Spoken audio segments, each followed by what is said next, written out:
Like the tires on my bike are so lumpy. Like my rims are perfectly trued, and my tires are just like all over the place.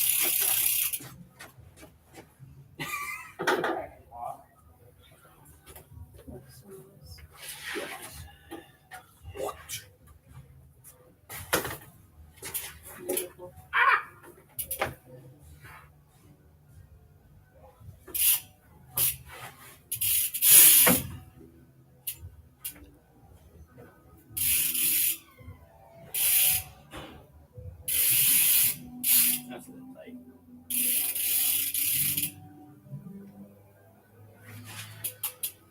Nice and tight is how we like it.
Stand to move over.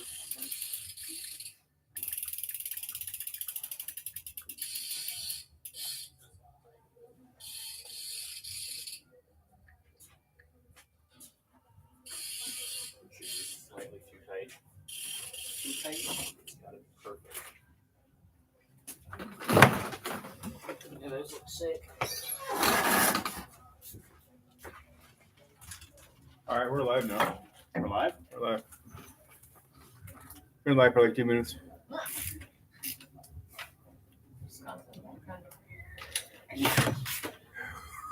Alright. So yeah, I'm gonna dip out. Why are you gonna dip out? Right now is the most important part. The amount of times. Huh? The amount of time Let me out of time.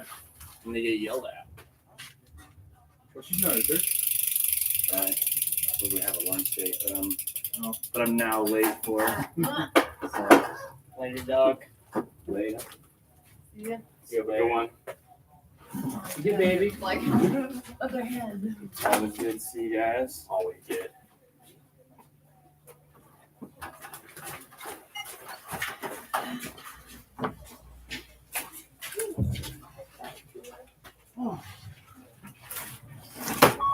Dude, it's delayed. Is it? Yeah. It's got a little delay. You gonna put me in the middle? Sure. You want to be in the middle? No. Oh, I'll sit in the middle. Well, I was hoping Rob would be here for this. It's been fun. What episode is this? Number 8. Number 8. And it's been 6 months since our last one. How many were you planning on doing originally? 10? Well, you said 10, yeah, to see if it would work or not, but then we had such a gap that I think we just have to go get back into it. I mean, like, but it's going to be hard to try to, try to get good guests in. And then Josh hit me up and wanted to do another one. So I'm like, well, shit, let's try to get this back up and going. All right. Let's see what happens. I feel like we didn't get a lot of views on the early ones. No, and I'm not expecting a lot of views either. I mean, unless we start pushing it, right? Yeah. So, Yeah. but I also didn't necessarily want a lot of views on those first couple anyways. No. Just Just trying learning how to do shit. Speaking on a camera is hard. Speaking on your camera when you're just you and the camera, that's hard. Speaking to a camera like this, then you don't really have to speak to a camera. You can speak to each other. Yeah. All I'm saying is you gotta be careful what you say. Why? That's why. Why? Don't say something you ain't thought through yet. You know? I hear people say stupid stuff all the time. You say something stupid, you could lose your life. Yeah, I mean, well, I don't think any of us are going to say something that ridiculous. No, 'cause I don't have enough. That's going to take our lives. But like, you can speak on something and not know everything, and then go back and have that growth to go. Yeah. Well, I've changed my opinion or my position on the subject that I was speaking on last time. You kind of got to say something stupid to realize it's stupid. It might sound smart in your head, and they say it out loud, and you're like, yeah. Stupid. We've done plenty of that, dude. I mean, everyone does that. That's Yeah. nature. Keep it in your head. Yeah, no, I mean, that's why we talk, right? That's Sound like an why. idiot. Eat shit. That's why we all talk and get into it. But yeah, so April, May 2nd, opened up this shop. May, June, July, August, September, October, 5 months. 5 months. Fuck, it's gone by way too fast. Yeah, I don't feel like 5 months. That's a whole summer right there. Yeah. Yeah. How do y'all feel about the shop? I think it's the best thing that's happened for the scene around here Yeah. ever. Yeah. So, I think it's awesome. That's good. Love the shop. Good. Hanging out down here. I'm trying, right? Like, Yeah. And it's not always easy because it's not, I gotta, commit to you guys as writers, you guys as people, you guys as, mouthpieces out there in the world where I'm, busy in my own life and this. Yeah. To not get out as much as I want to. Yeah. Yeah. Because I'd love to be out a whole lot more, taking pictures, videoing, and doing stuff. But yeah, I mean, here on out, so far in the last 5 months, like getting something off the ground isn't always the easiest. Mm-hmm. Sorry. I mean, month to month, have you done better in the most recent month rather than your first month? Yeah, it's definitely like an upward tick, but there are scary times. Like this is an animal that is always hungry, Yeah. and if I'm not feeding it, then it's dying like that fast. I mean, if I sell $3,000-4,000 worth of stuff in a weekend, that means I've got to buy $3,000 or $4,000 worth of stuff to put back what is sold. You ready for this winter? No. No?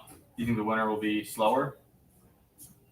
I think the BMX industry is kind of leveling off and reverting back to what it was pre-COVID. So shop industry-wise goes, you had seasons. So come April, May, that's when everything started picking up for the springtime and going through summer. Then you hit fall, you got kids going back to school, so that there's always a drop-off there. Parents are, and not even parents, high schoolers, college kids are all going back, so they're spending money on the things they need for school.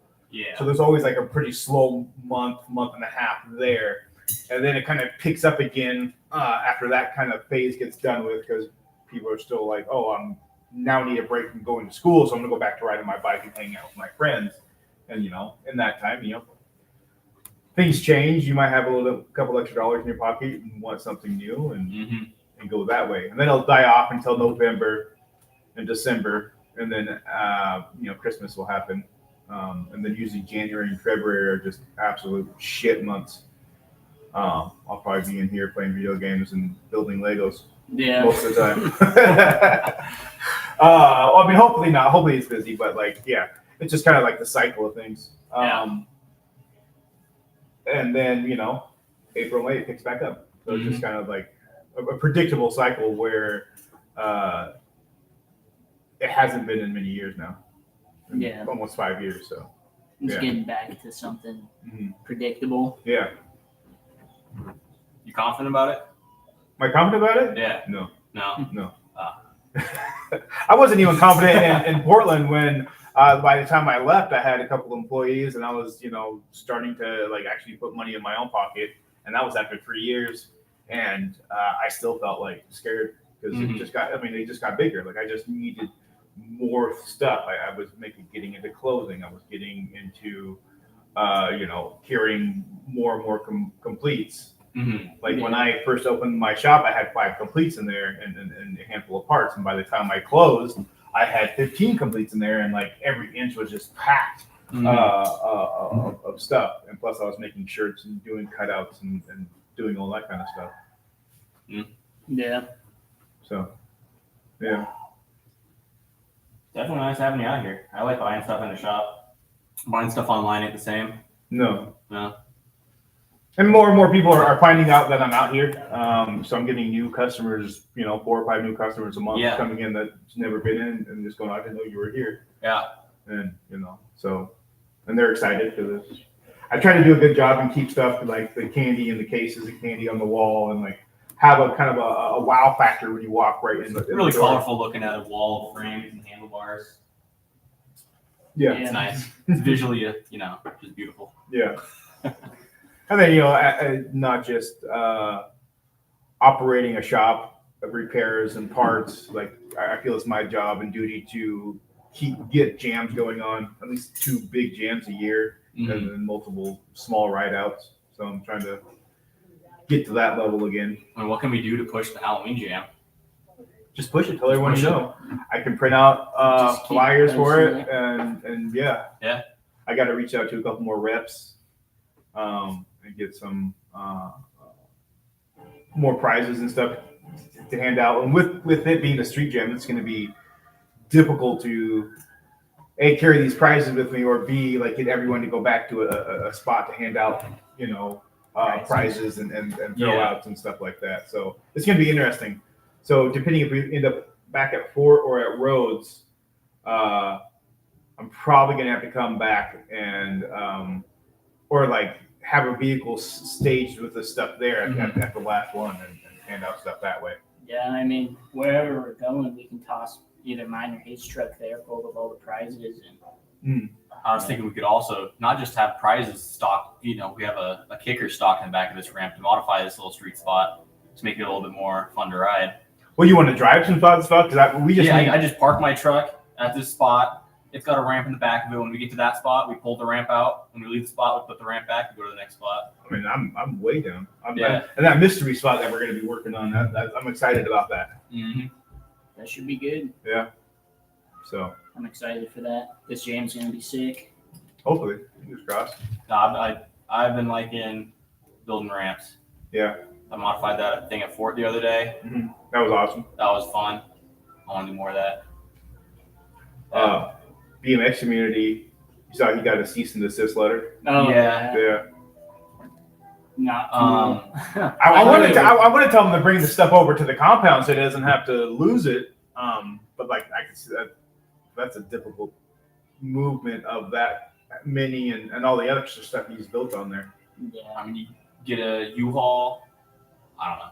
That'd be a crew in a day. Yeah. Yeah. Because I mean, where the spine is, you can turn that sideways, so when you come back off the spine, you can hit those wedge marks, or those other quarters and banks that you made, and then come right back. I mean, that would be awesome. No, you can make a whole legit skate park. Uh-huh. That'd be a lot of riding.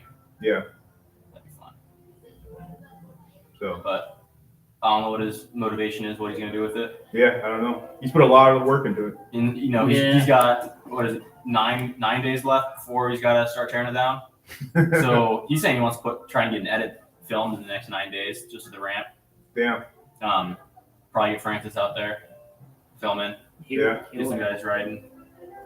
Yeah. Doesn't have to be nothing crazy. Just we're all good. We can get clips. Yeah. Yeah. And just riding it. But I also I read the cease and desist letter, and it in the cease and desist it tells you exactly what code he's violating. You go to that section. I could not figure out what he did wrong. I think he's too close to property lines. Yeah, that's what I think it is. I think he could modify it slightly, and then it'd be fully conforming. Yeah. If you just put it in the center of the backyard Yeah. instead of against the fence. Well, he could have it up against the fence. You just can't have anything taller than 4 feet up against the fence. Yeah. Yeah. So So it's what? like, Or if they measure off the ground, what's that? Like 9 feet tall? yeah. But then my understanding is some of that it's like 12. you could say a vert wall is a shade covering, and then he's completely in the green. You could go 15 feet tall and call it a shade covering. City code is so vague, and the code that he's violating is for a additional dwelling unit. Yeah. And it's not a dwelling unit. It's not a dwelling unit; No. it's a shade covering. Nah, he's just got I mean, a whiny we all know it's neighbor. the neighbors that were already giving him a hard time about shit. Yeah. Some people just don't like seeing other people have fun. It's a shame. Yeah. Yeah. That ramp's sick though. Yeah, I haven't even gotten to write it yet. Like actually write it. Yeah. Yeah, might not get there. I heard your No, yeah, probably not. I mean, everything looks like it's built well, like easy to ride. It's pretty Yeah, it's easy pretty to good. ride. Yeah. It's really I wouldn't fun. necessarily say built well in some of the best spots. We kind of slapped some of the quarters together, but I mean, for It's good ramps, enough. it doesn't really need to be the finest carpentry. No, I mean, but what I mean And is like it's like- it's solid. so like I doable. saw you guys ride it. Yeah, yeah. You can, I didn't have my bike. I did a flare on it. I didn't put a hole through nothing. Yeah. You know, you got 3 layers of plywood on everything, so it's there's a couple spots where maybe it's a little soft. You know, but after 3 layers of plywood, like it It's tightened it down, kind of yeah. just floats over everything. It's solid. Mhm. Yeah. Kind of reminds me of Swamp Fest ramps, where they're just building ramps. Yeah. Like it doesn't Yeah, have to you be just a slap it perfect, together. well built. You know, it doesn't have to be a perfect ramp. It's a little bit slapped together, but it's just the homie's building something. Yeah. You know, you're not trying to make a perfect. You're not building a house. You're building a ramp. You know. yeah, you did. I built a badass He ramp. built a badass ramp. I Props think to he Michael. just finished up the wall ride, the curved wall ride on it. I think he was pushing it a little bit. He was trying to build as much as he possibly could while his neighbor was out of town. So when his neighbor got back, he'd be surprised. Well, I'm sure his neighbor. But when his neighbor got back, he got a cease and desist letter. So Well, I'm sure his neighbor called the city. How's your ankle? It hurts. Yeah. I can put weight on it, so You put any knot on there? yeah, I did. He did. I Yeah. filmed him putting it on there too. Rob was getting a clip, and while he was sitting on the deck, I was just filming Luke's ankle. I was Nice. rubbing Nada balm on it. Nice. Yeah. See if I'm Rob puts that in shaking, the clip or not. dude. Yeah. Shaking your ankle. No, yeah, this one hurt. It hurt worse than the last one. Yeah, it's never fun. Yeah. Like hurting yourself too much. That'll be good. Hmm. Don't even remember I had a concussion. Yeah. Broke your helmet yesterday. Rolled your ankle today. Yeah. Badass. Nah, that's just what happens, I guess. Part of the sport. Hard to Part of the begin. sport. Oh.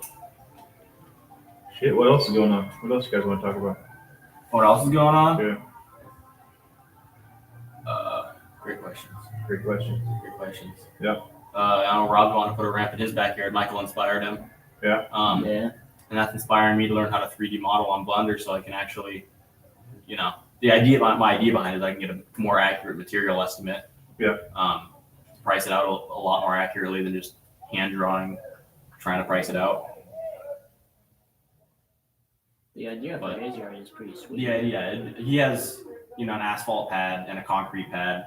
And so, we're not gonna have to build any decks or anything. But it's the same thing before we even is this something we're gonna do? He's gotta talk to his neighbors and be like, hey, is this something you would be okay with us building? Yeah. And then now that Michael got the cease and desist, we're looking into the code. Like, okay, now if we're gonna build a vert wall right here, it has to be 5 feet off the fence, and then we can do it. And we're not violating anything. Yeah. We might pull permits anyways, just to be safe. Have you ever done that? No, I don't know. I don't even know the process. I'm guessing I could go down to City Hall and somebody would lazily help me, but Yeah, probably lazily. That's a great way of putting that. yeah, they don't want to help me, but they have to because it's their job. Yeah. Yeah. Yeah, that seems crazy to me. Like you're in a position to explain things to the people that I'm don't going to know what's explain going it on. as a But they shade just want to covering. deal with people that already know what's Yeah. going on. After reading, I'm kind of learning the lingo, and what a ramp would be is a shade covering or a deck. It's not a ramp because no one at City Hall knows what a ramp is. They know what a deck is and they know what a shade covering is. That vert wall, that is a shade covering. That fly out, that is a deck. That spine, that is a deck. So it's like the only thing we'd really have to pull permits for, I think, would be the shade coverings because that's basically like a pergola. Yeah. Same thing as that. It's just- Yeah, I mean, like I saw his cease and desist, and it made me grateful. Like none of my neighbors give a shit. I mean, you got a school and a. Yeah, but I mean, but anybody across the street or Oh, anything yeah, they like see that. it Like too. anybody going to the park could go, well, I don't like that, so I'm gonna call the city on them. Yeah, yeah, Like what they did with my little sign I had in front. yeah. That's Yeah. silly. Yeah. So, some city worker just wanted a pat on the back from his boss, so he called it Yeah. in. Yeah. Ended up being freaking a pain in the ass back and forth and $125 when it was all fixed, but it was still. Well, I'm not supposed to have the sign there, but obviously I still have my sign there. Yeah. Fuck them.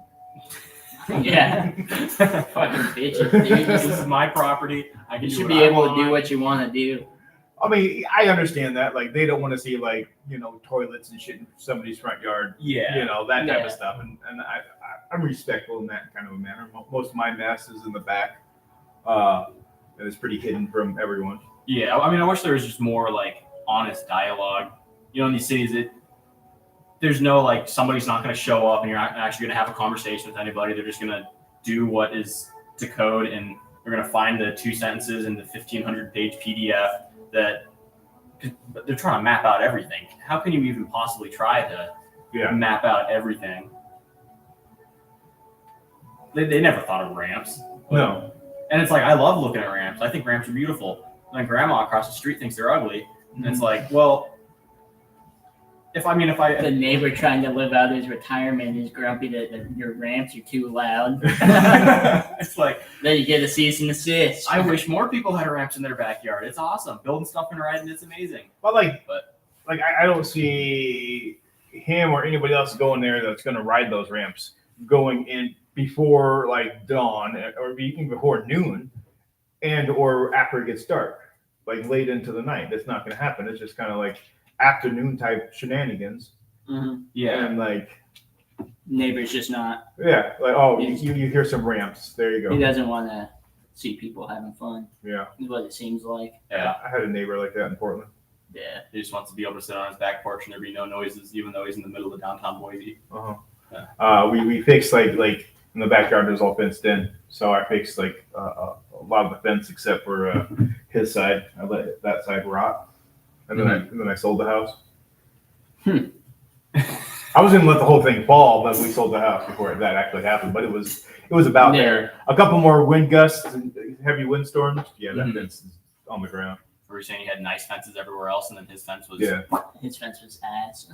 yeah. Well, it was my fence. It wasn't his fence. It was my fence. Yeah. And he was never going to help pay for anything or help do anything. He was just going to complain about it. And Yeah. so that's my way of saying fuck you.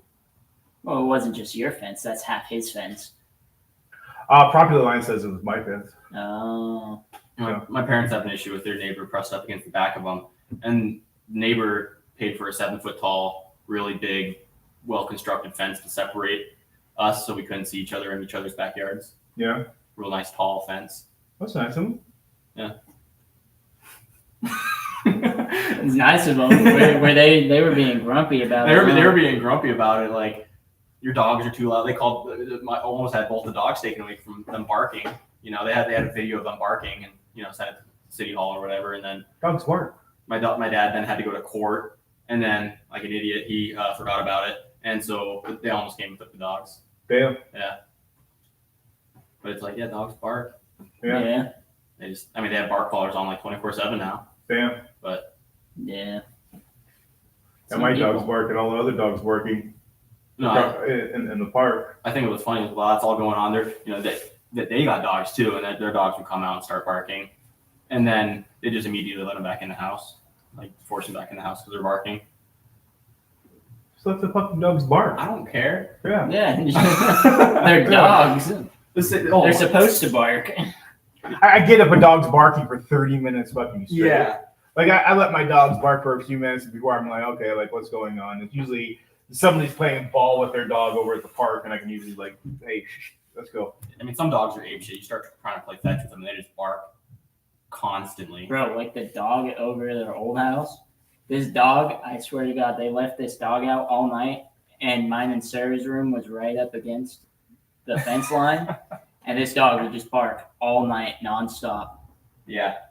Definitely wanted to throw a bleach biscuit over the fence or something, bro. Damn. So they would just leave the dog out all night long? Yeah, they would just leave it out, and they would just go ape shit all night. And then they didn't care about that? Like, No, they didn't care about it, and we never said anything to them because I didn't want to be the bitchy fucking neighbor. I just dealt with it. But why, like, I don't know. why wouldn't they have the dog inside? Like, I have no idea. I was They looking were for a weird little while, neighbors, wasn't it? dude. They would have like a camera that kind of looked like it was pointing into our backyard, so I would go piss in front of it. So they may have got a little show going or something. I don't know. nice. Yeah. That's what you get for filming our backyard. You get to watch us pee. Yeah. Yeah, it's weird. Some of that shit's weird, like filming other people's backyards and shit. Like, I understand having cameras, right? Yeah, But, like filming your own property. yeah. Like, And sometimes, like, you know, the way the view camera, the view of the camera is, like, you might catch a little bit of it. I think But it's not gonna be like in the was. front of the house, that's a little bit more like you want to be able to see if something happened anywhere around your house, you know. But like in your backyard, Yeah. Well, it's like the angle is like usually like 150 degrees or 140, 150 degree viewing angle of the lens. So like, you know, it's wide. So if I'm looking at my backyard and I'm catching part of my neighbor's yard, like it's not on purpose. So I'm trying to centrally point my camera into my own backyard. Yeah. Mhm. I think that's probably more what it was. Mm. But if they did see into our backyard, saw me pissing. Yeah. They were some weird neighbors. I feel like actually we were the weird neighbors. I mean, we were the blue collar frat house. I was They thinking, were just like a mom and a dad and 3 kids, I think. They had a pool in their backyard, right? yeah. Yeah. I was thinking about it the other day at the Rudder house, dude. When we were drunk as fuck out back pounding on the bench. Oh yeah, And we- then we had neighbor a- came out. I made a bench and we were drunk and I just had a bunch of nails. We were just hammering the nails. I got a new hammer and I was really stoked Yeah, on the hammer. And so like 10 o'clock at night, we're all drunk, just banging just sinking nails, and that's all we were doing. And the neighbor came out. It was like 8 o'clock. Was it like 8 o'clock? Yeah, it was like 8 o'clock. It was dark. Well, But he came out and said his kid's trying to go to sleep, and we're like, oh, we're sorry. And then he tried to sell me power tools. I tried giving him some wine and he wasn't having it. That was pretty funny. We're actually pretty good friends with that neighbor. He tried to, on a couple times, tried to sell me power tools. I think you were friends with him. well, because he sold power I never tools as a talked living, or No, just- because he was a general contractor and he just accumulated stuff. Oh, Yeah, and he's like, oh, I don't need 3 table saws now. Yeah, You should have got some of that. I could have, but I never had money the entire time we lived at that house. Yeah. I somehow spent it on something. Yeah, you got a motorcycle with that. Yeah, I got a motorcycle. I was unemployed for a couple months. Yeah. speaking of motorcycles, I'm gonna get your all your silver front suspension stuff done this week. Oh yeah. That's my goal. I got a few jobs I gotta do, so Alright. you'll have another package. I got everything ready to rebuild my rear suspension on a table, waiting to be done. I just gotta do it. Yeah. It's just it'll take me probably 45 minutes. Nah, I'm gonna say 4 hours. Be careful. But follow a YouTube video of how to rebuild a rear suspension on a On an old 1984 Honda CR125.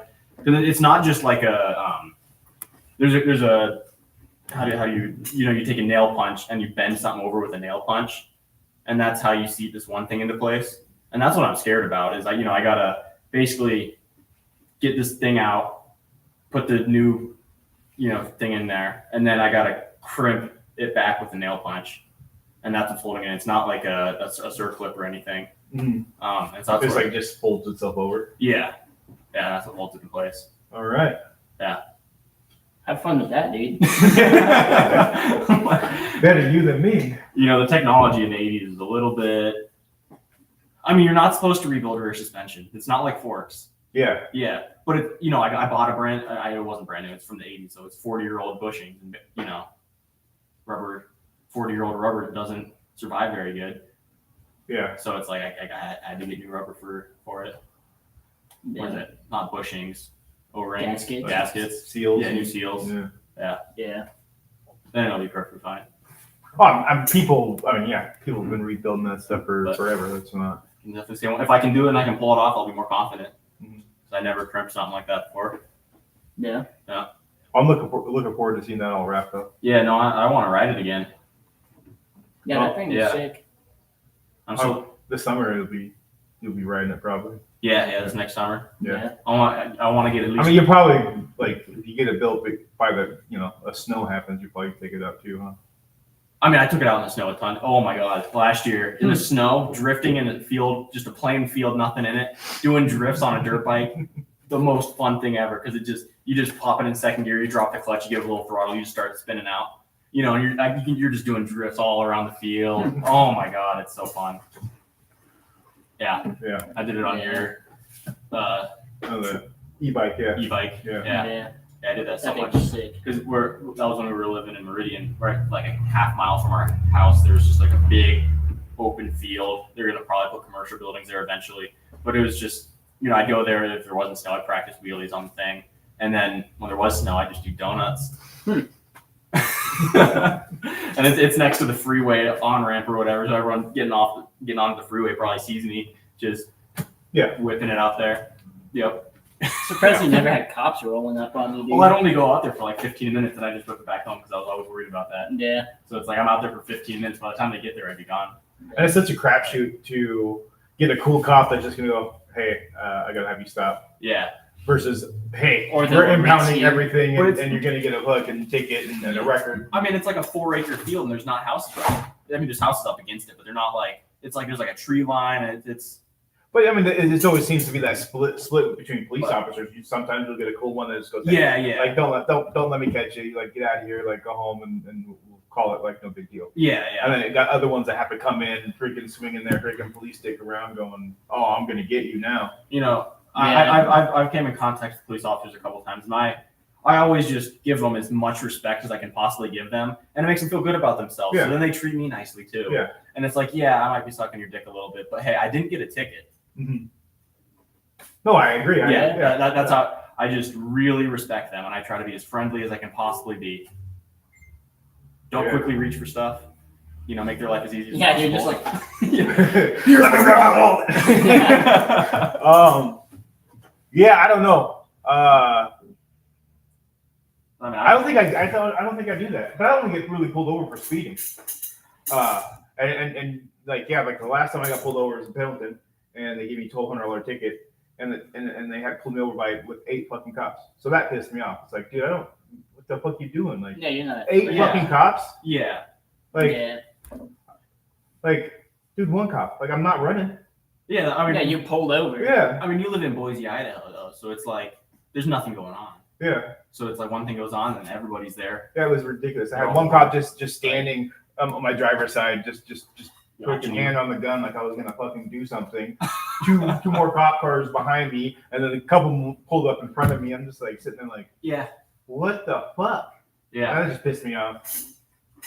Were you in your truck or the BMW?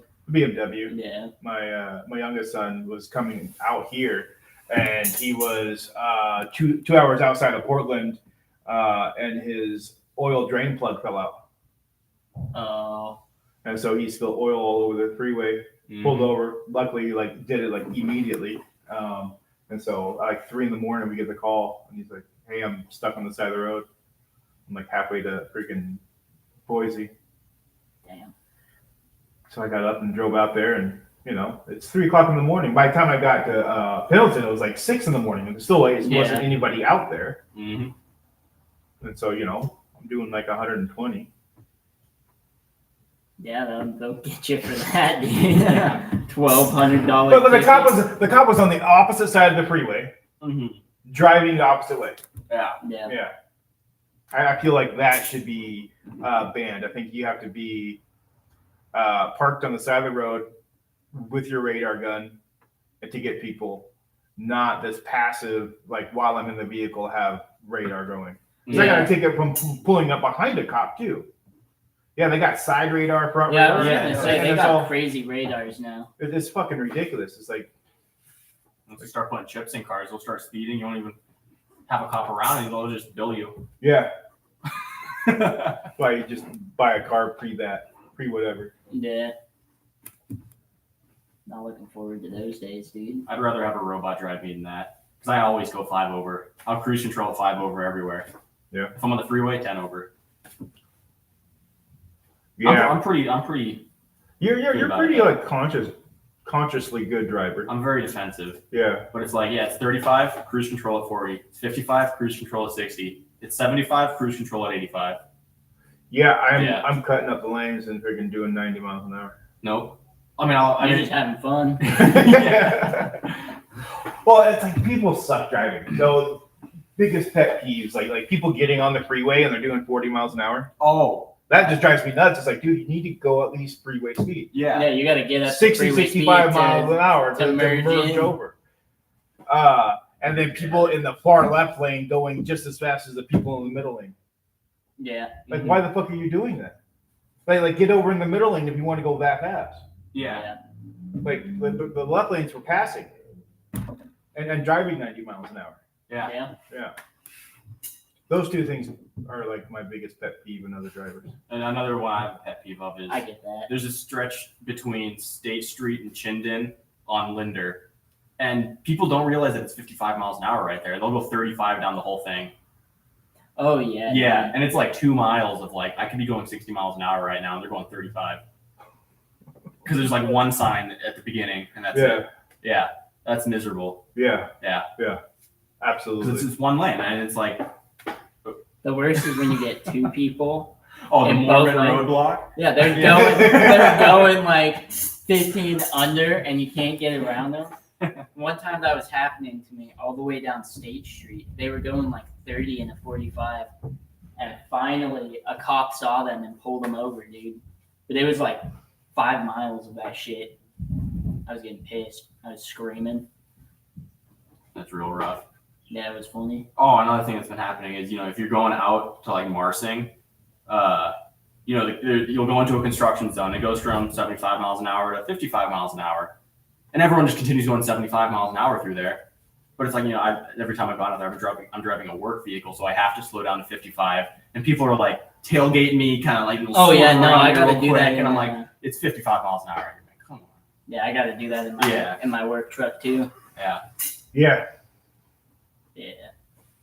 that's understandable. Work vehicles, get that. I get all the way over in the slow lane though. Yeah, but like, Yeah. yeah, you're not blocking the left lane and Yeah. yeah.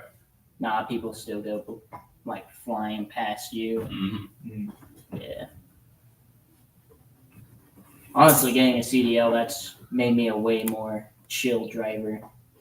It kind of forces you to. Yeah, I used to be crazy, like going 80 and a 50 in a freaking minivan. Now I chilled out a lot. Yeah. Drive more like Responsible adult. a normal citizen, I guess. Mm-hmm.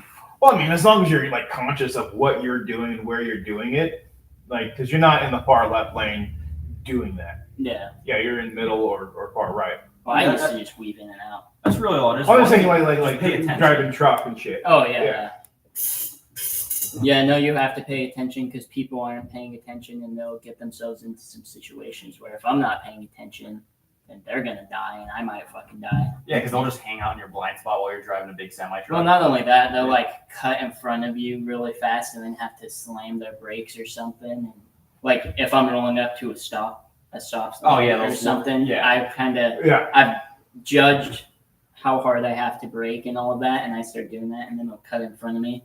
Then I have to brake harder, Mm-hmm.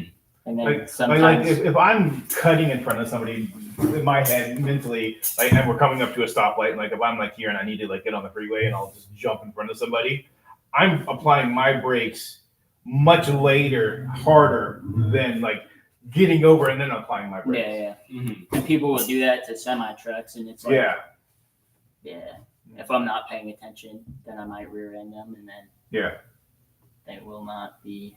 I mean, I'm guilty of it, but people it's not fun being behind a semi truck, but being in front of it's like, That's No. way worse. it's That's way more worse because scary. they can't stop. Yeah. But it's, I don't want to be behind a semi truck. I got to be in front of them. But then if I have to stop, he might not be able to. And then I'm getting rear-ended by a semi truck. I hate being in the pack of anything. Oh yeah, me too. Oh, yeah. Like if I have a bunch of cars around me, I'm looking to get out of it. Yeah, the goal is Yeah. to just be alone on the road. Yeah. Yeah. Mhm. 'Cause then no Yeah, one that's can what I kill you. always try and do. I And then- try and be like, there's a pack back here and a pack up here. I try and be in between them. Yeah. And then like during rush hour, right? Like if I'm in the BMW, and I think it's harder to do it in an automatic vehicle, but like I can set it in like second gear and just set it at like 2,500 RPMs and just cruise down the middle lane and be pulled way back. Other people will jump in front of me and that's okay. Like I don't Yeah, care. where you're not Like, stopping yeah. and go. yeah. Because I'd rather be, 10 car lengths and not have to come to a complete stop and then like go first and then go again, then stop again. Yeah, Like yeah. I'd rather have that slow amount of time being able to slow down up to that 10 car length and then kind of keep going with traffic when they start speeding back up. Yeah. It's more important in the manual transmission. It's more annoying having to Yeah. shift back and forth so much on and off the clutch. Mhm. That sucks. They're starting construction at Expo Idaho. For the new skateboard? Yep. Yeah. Yep. Nice. Did you go out there? No, I haven't. At Rhodes yesterday, I met some of the guys that are. You were saying that, yeah. Yeah, they. Drew, I think the other guy's name was John. I don't remember what company they work for, but they haven't broke ground yet. They're going to be breaking ground any day now. Oh, sweet. They're starting construction out there. They're going to do a 3-month phase. They're going to build a pump track and a whole street section. And then next spring, they're going to come back and they're going to build a big bowl and another street section. Oh, that kind of sucks. I was hoping for the bowl sooner. No. Yeah, I was trying to get information from them to see, like, what scale of bowl are you doing? Like, are they going to host the X Games here potentially? And they don't know yet. So Hopefully, they'll be here it's till cool. November. They'll have the plans. I'm going to get the plans from them. I'm going to ask for it. It's cool. There's a couple bikers But- out there at least, Yeah, it's. so they can. I mean, I guess they really don't have a say in it and what happens, but whether it's I think it's small it's skate being park like designed we've by been getting, or California actual big. California Ramp Company. I Bike think those are the Festival. guys that did roads too. So it's being designed by people that really know what they're doing. I don't remember who did roads, but it wasn't bikes. It was skating, California Ramp Company, was it? I think. Maybe it's both.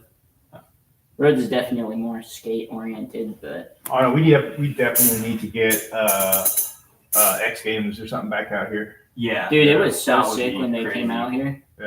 We gotta get USA BMX Freestyle to come out here and do a competition of roads. Yeah.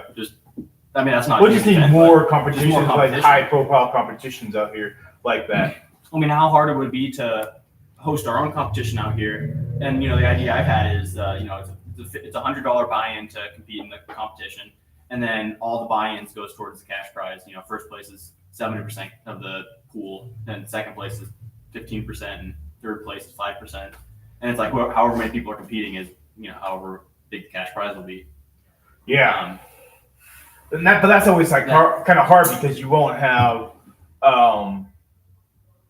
people jumping on that. I mean, you'll have a few people jump on that, but then like if you don't get a high count of people jumping in on that, Yeah, then it's not. then it's going to be this low thing. So it's Yeah. like you kind of have to put the cash prize out front, Yeah. and Yeah. then everyone will gladly jump in on that. And then that kind of event You could also it- make the. Sorry. you have those events carry momentum. It's like their first year, you're throwing money at it, you're not getting much out of it. Second year, you're throwing money out of it, not getting much out of it. Third year, now you're starting to maybe get a little bit of something out of it. And fourth year, now people know of this event and they'll start regularly coming to this event. Mhm. So it takes a few years of hosting a real competition to get the ball rolling. Yeah. It's basically just a nonprofit for the first couple of years. But and my thing would be like, how do we get the city involved and like grants and stuff like that for that stuff to happen? Because That would, I mean, because if I could have the backing financially, like I could put one together in 6 months. Oh yeah. But at Crown Mountain, the city's donated all the cash prizes for that event. Crown Mountain. The competition in Colorado I went to. Oh, okay. And that was $5,000 for first place, and the city is just like donating that money. That's where that's coming from. And then now you got food truck vendors that want to be there. Yeah. Because there's gonna be X Games riders there, and so the food trucks are paying for spots at the park. Mhm. And then it's all just organized by city workers because the city's basically the people that are throwing the event. Yeah. I know they weren't the one that. Yeah, Nate ran that park. I think he was organizing the event. I wonder if Joey would have some insight on how we could execute something like that. I think he does. I think he'd be the guy that if you want to do a dirt jump competition there, you maybe not. He could help out tremendously. Well, He I mean, understands. just getting in contact with the correct city people that could actually make it happen, and then what our part would be on creating an outline and a presentation to convince city to do that. Yeah. I think it's really just talking to the right people. Yeah, Because the city wants to do stuff like that. They want to do, fun runs. They want to do events that get people outside doing cool stuff. Mhm. The city of Meridian already does tons of events like that. I'm talking about the city of Boise because roads. I mean, like Yeah. And, I mean, the city of Boise, same thing. They want these events to go on because they want to see people outside, showing off how good the city is, enjoying the city because it's a fun. They want it to be a fun place to live. They want people to live here, Mhm. and these events help fuel that. Yeah. And this place is slowly becoming a paradise on wheels. It already is, honestly. We got yeah. within 2 miles of this bike shop. You say paradise, and I'm looking up There's a homeless man walking by all dirty with the shopping cart. talking to himself. Hey, at least he didn't shit on the concrete. Like I'm stoked about that. Like, Yeah, our homeless are pretty clean. yeah, it's like homeless light out here. Yeah. I know in Japan their homeless are really, really respectful. Mhm.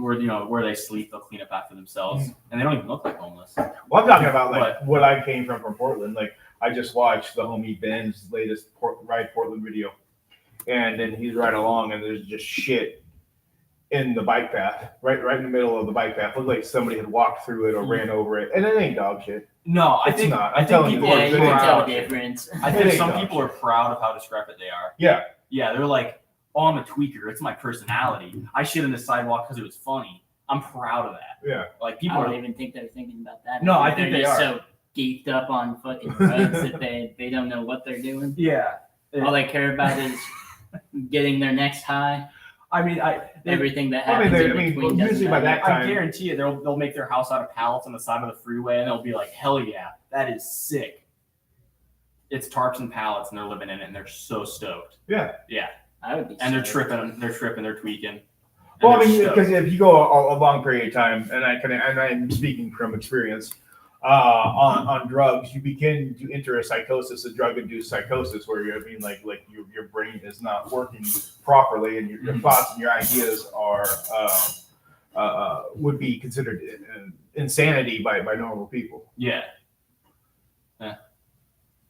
Don't melt your brain. Huh? Don't melt your brain. Thankfully, the brain is a pretty strong muscle. Pretty plastic. Yeah, and like, no, I mean that's the way I was by the time I quit using. I was pretty fucked up. Yeah. Yeah. Huh. Like I was like these dudes you see out in the street. Well, I'm glad you got out of that. Yeah, I probably So wouldn't am I. recognize you. No, you wouldn't. No. Mm-mm. Yeah. Uh. Some gnarly shit. Mm-hmm. Yeah. I remember one time, I don't know if I told you the story or not, go to this trap house, and we're sitting there smoking meth. And then there's this girl in the circle that was passed out. And we're just kind of smoking meth, and she's like out, like cold, like to a level where it's just like not right. Yeah, you start Out. pushing her shoulder and she won't wake up, kind of. Yeah. Yeah. And so I'm like, dude, what's up with her? And she's like, oh, she's nodding on heroin. And I was like, damn, like she ain't fucking breathing. They're like, oh, and they take a little crystal and throw it in this girl's mouth, crystal meth in this girl's mouth, and just kind of do that. So I sit there and have to deal with customers right now. How y'all doing? Doing good.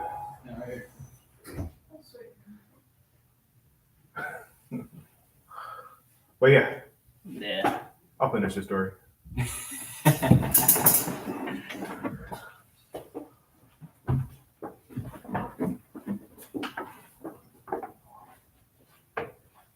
Anything in particular you're looking for? Or just come to check out, see what we got? Just saw the ad online, figured Sweet. stop in.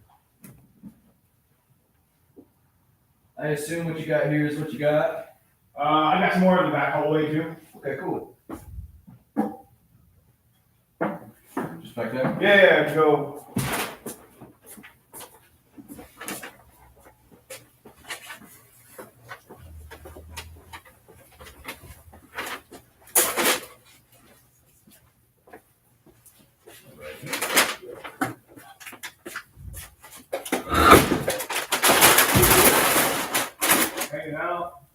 Sunday. Those rims look mean.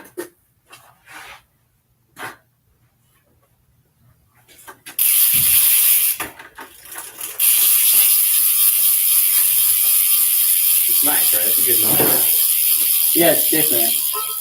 It's not as loud. I could take the paws out, degrease everything if I wanted. Yeah, you could stretch the springs a little bit, make it a little louder. But I got your chain to get tension. It was too tight. Yeah. Won't be able to ride it for a little bit, unfortunately. I'll ride it for you. Don't worry.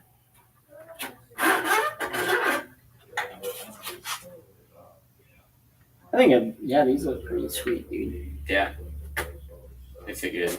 They match the red frame. Yeah, it actually looks better than I thought it would. Yeah. I was just listening to Mel before, and he's like, "Nah, that won't look good."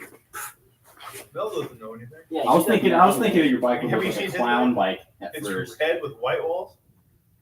Red with white walls looks really good, honestly. I'm loving that. Luke decided to up and copy me. I know. No, what are you talking about? I've had a red bike before you had a red bike. What are you talking about? My red My bike was old bike- before this red bike. My old bike was the same color as this almost. It was just shiny, not matte.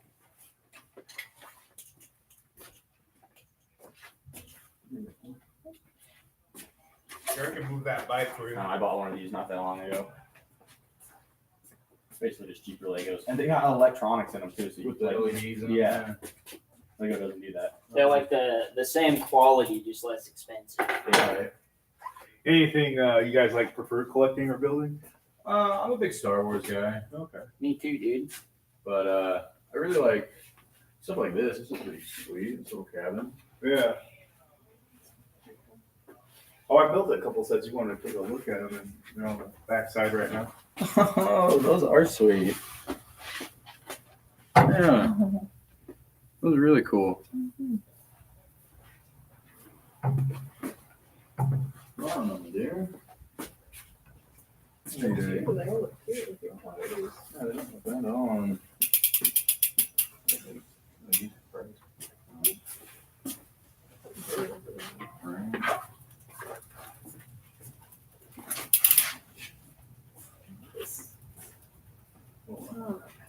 Oh,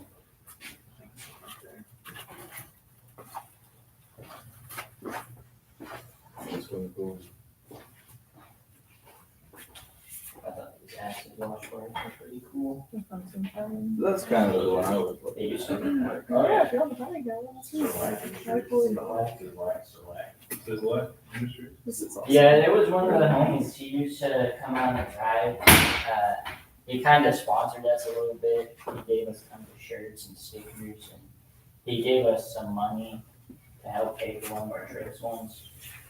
And we would just go on and ride, tag him in our posts. Never actually took off or anything, but it was pretty cool. Yeah, it's getting kind of shied away from that. Yeah, it happens, right? Like priorities change. Most people dude. He was a homie. Like that. Oh yeah,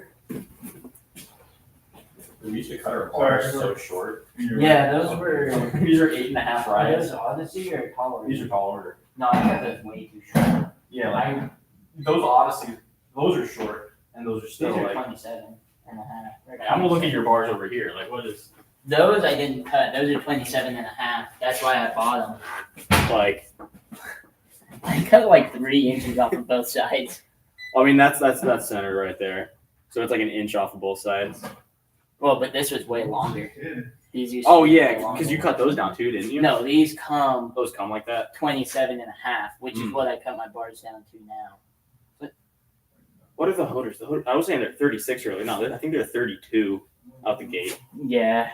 36 would be 36 would be like a crazy. No, but the 27 and a half, I mean, that's what Kevin Peraza, that's what basically everybody cuts their bars down to. Yeah, no, it's a good length. It's just like Yeah, it's just kind of the perfect width. yeah. Don't need more than that. I don't know how Rod rides 30-inch wide bars. All right.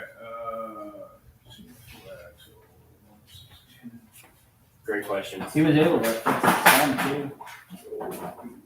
I had those crappy aluminum hollow stem bolts in there. Oh, they break. Yeah, it broke, and he was able to get it out. And I don't know if that stem's really a rare stem or not. This is yours, right? It used to be. It's his now. Thank you. Coming out. Bruv, I swear. Nah, that's not the right color. Matches the rims. No, not really. This is just flatter, and that's all flatter. Oh, I could spend $100 and get a. I could get the exact matching stem Exact matching stem for it. for the rims. Yeah, I won't be able to get it for me because Full Factory doesn't have any more in stock, so you'd have to go Yeah. find one online. I was Too kind of bad. looking around, and I only found the Corey Walsh stem, and I don't want that one because it's too long. Gotcha. Yeah, I think it's like 52 or 53 or something. Yeah, so girl's passed out, taking a breath like every 45 seconds. There's 60 seconds, like she's not breathing. And they're just like throwing pieces of crystal meth in her mouth. And, like that was gonna do something to combat the heroin. And so yeah, I sat there for like another 30 minutes, smoked with him, and was like, all right, I'm gonna get out of here before she dies, and there's a lot more problems. Yeah, But yeah, so I don't miss that life. yeah, it's, No good. it seems pretty gnarly. Yeah, I mean, while you're in the middle of it, it doesn't seem wrong. It seems like just what you're doing. Yeah. Yeah, That's how it goes. It'll be in like a life or death situation, and you're like, oh, this is just what's happening. And after the fact, you think about it, and you're like, I almost died. Mhm. yeah, Yeah. Yeah. You're just like reacting when you're in the moment because it's happening. yeah. Yeah. Yeah. What else you guys got going on today? Not much. Gonna go home and ice my foot. Yeah. Call out of work tomorrow. You used to do local deliveries, right? Yeah. I mean, I drive. Our warehouse is based out of Caldwell, so now I drive like all over the place. Sometimes it'll be Mountain Home, Sun Valley, closer places in Oregon. Oh, But damn. usually it's around like Star, Middleton, Eagle, Cuna. Mm-hmm.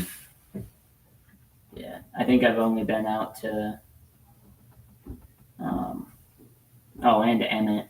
I've only been out to McCall once. That was pretty cool. That took all day to deliver 2 doors, so that was it was pretty sweet. Mm-hmm. So you got to drive up to Caldwell every day?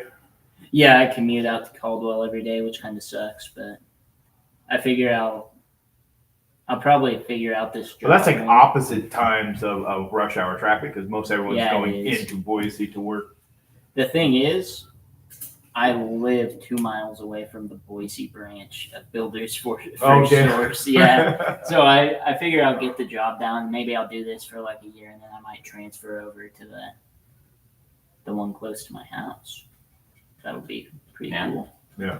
I think I'll stick with this company for a bit though, because they've got some pretty gnarly deals on houses where it's like 3% off of a house, and then if I buy like a Hayden home, I'll get 3% off of that house, and then like an extra 10 grand.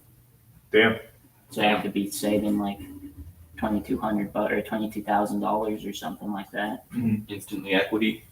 So that could be cool. Can you use that as part of your down payment? I don't know. I think my plan is pay off the truck, save up like 80 grand, and then go. 80? Yeah, that would be ideal. 60 to 80 for a down payment. Obviously, that's like a multi-year plan, but that's like a 5-year plan. Hopefully 5 years. Hopefully not longer than that. I mean, even if you just say 10 years, you're going to be what, 30, 34 buying your first house? That's not even bad. It takes you 10 years to save up. Well, I that mean, money. like, but Yeah. there's like all kinds of like first-time home buyer stuff that you can get yourself into. Yeah. I think, buying these houses with no down payments, honestly kind of criminal with how much extra money you're going to be spending on interest throughout the duration of the loan. Well, your first house isn't going to be that. Like you live in it 5, 6, 7 years, and then you sell it. So you're not paying off the whole loan. No. You're just going to generate equity into it as you're basically paying the same amount for rent. And so by the time you sell it and leave, you're going to walk away with 30, 40, 50 grand right there. Because if you're already paying $1,600, $1,700, $1,800 in rent, you might as well be doing that as a house payment. And house prices are only going up. So let's say you buy the house for 300 grand, right?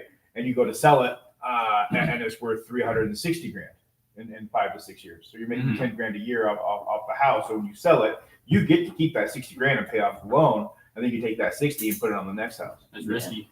It is, but that's how it works. That's how that is literally how it works. That's literally how it works.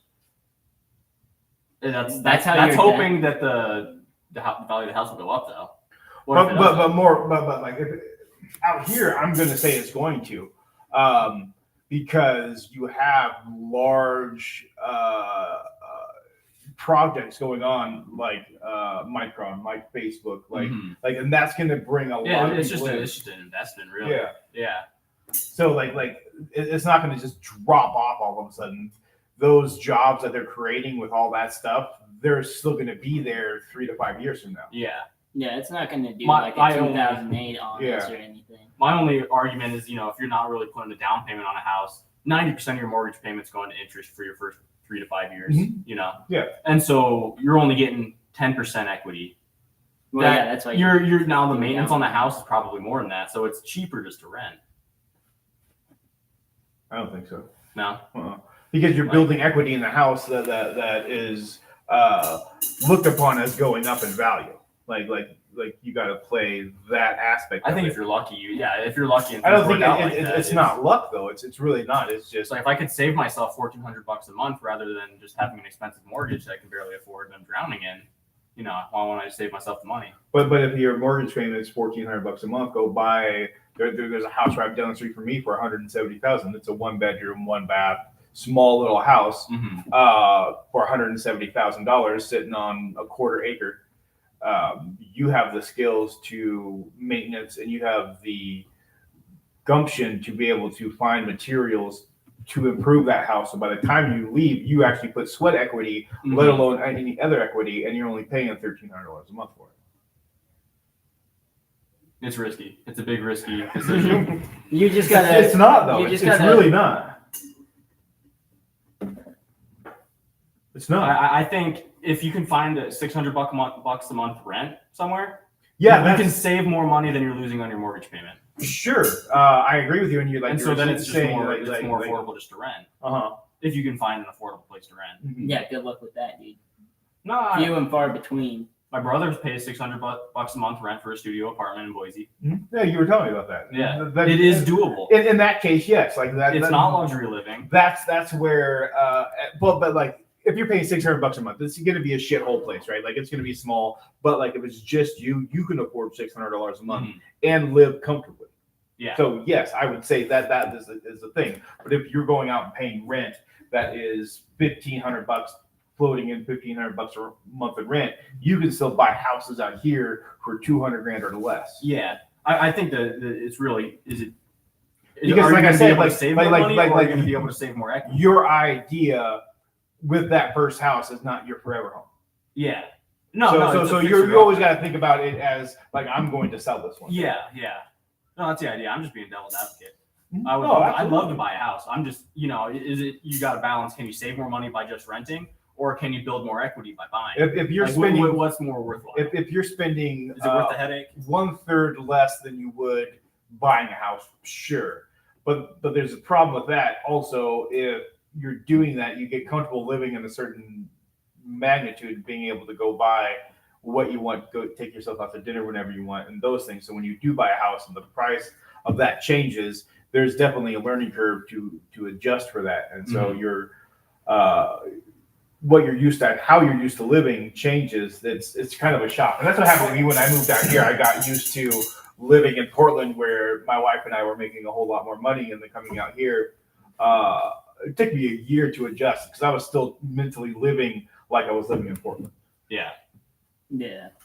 I mean, that's also another nice thing about buying is you're fixed. That's fixed payment. Mhm. You know, it doesn't like rent can increase. Mhm. You just got to weigh the options, which is safer, which is more realistic.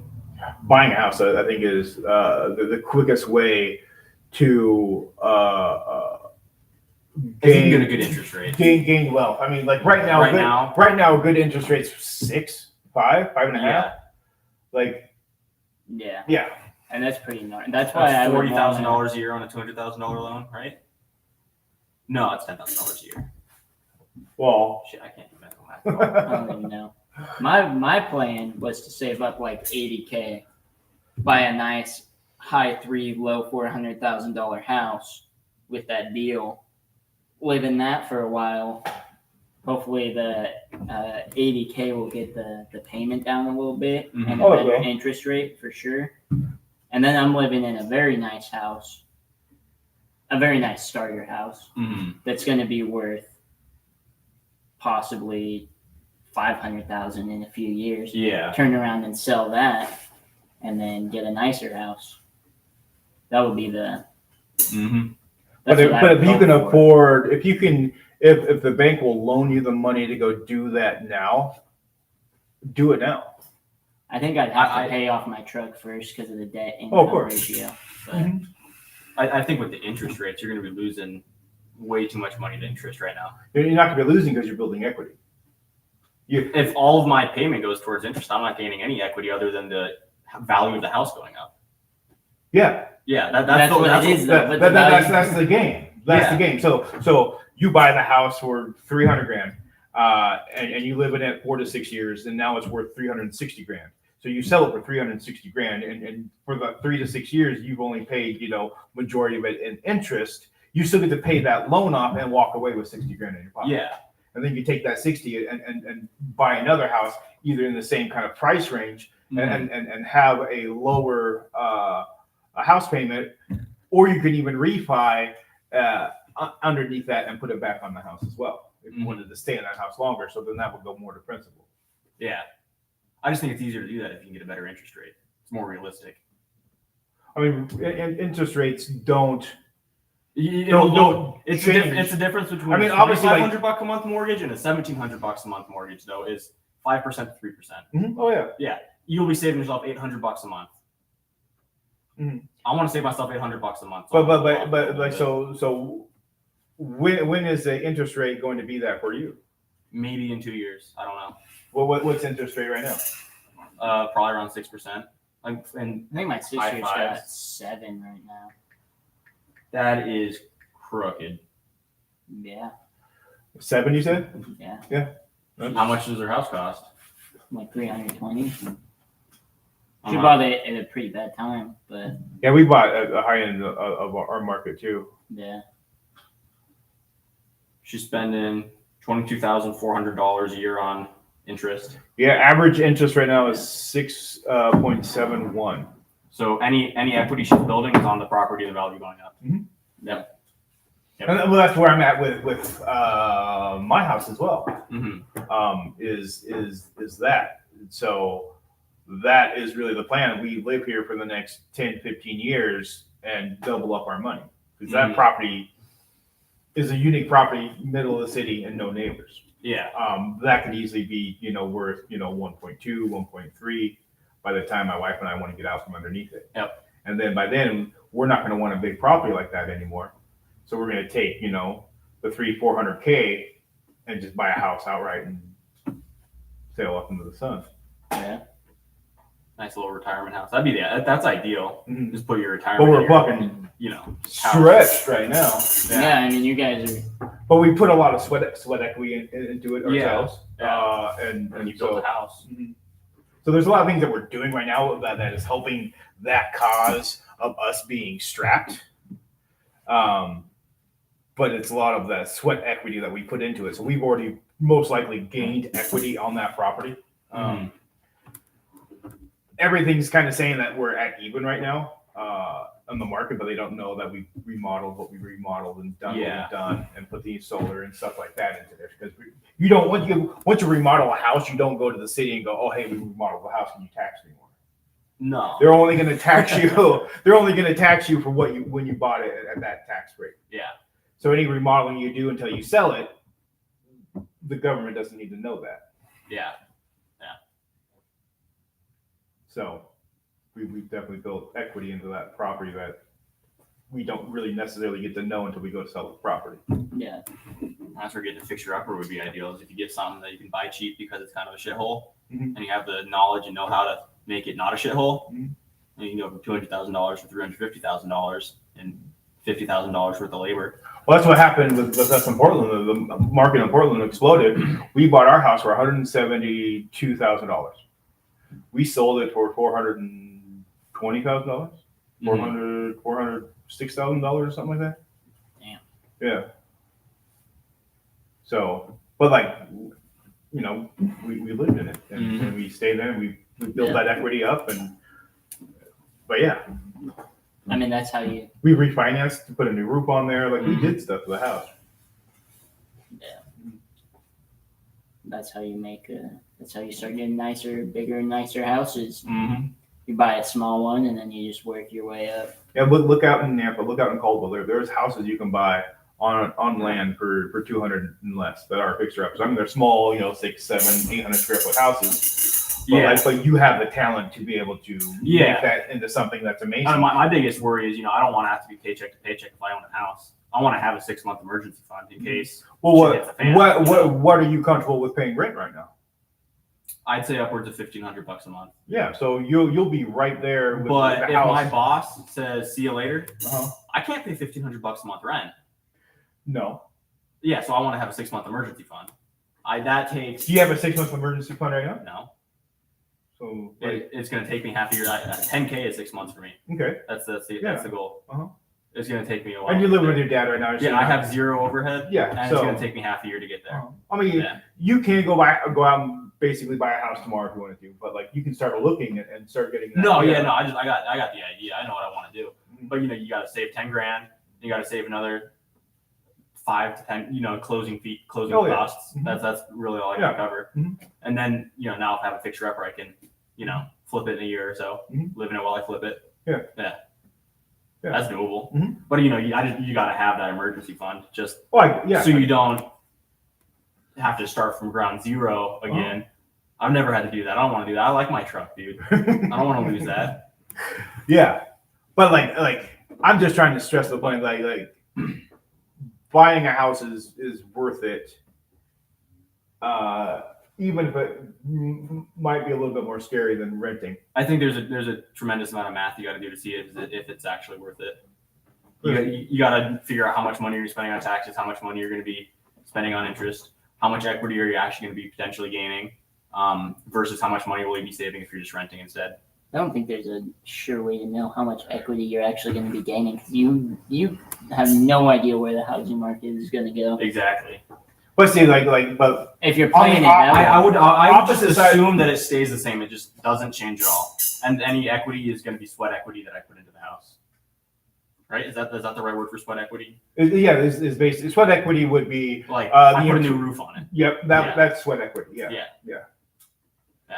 You do the whole house in PEX, that's sweat equity. You do nice hardwood floors, Exactly. that's sweat equity. Yeah. Yeah. Nice cabinetry, that's sweat equity. Yeah. But you don't have a girlfriend, you got no kids. Like right now is like the perfect time for you to buy a house. Oh, I don't know if I'm going to be in Idaho in 6 months. So now is not a good time to buy a house. I might go move to Washington where I can make 3 times as much money and have 1.5 times the rent, You're moving to Washington? potentially. Why wouldn't I go make $65 an hour doing exactly what I'm doing? When did this happen? Oh, this has always been a thought in the back of my head. Carpenters there make the most in the entire United States. Oh, really? I think there's like Alaska and Hawaii. Wow. A Wow. little bit better, but that's because it's Alaska or Hawaii. Yeah. If I could make 3 times the amount of money, I could be making $120,000 a year Then doing what I already do. Then rent your house out and let somebody else pay the naked payment. I don't trust anybody. Maybe this guy. I'm not a renters kind of guy unless I live with them. Life is about risks.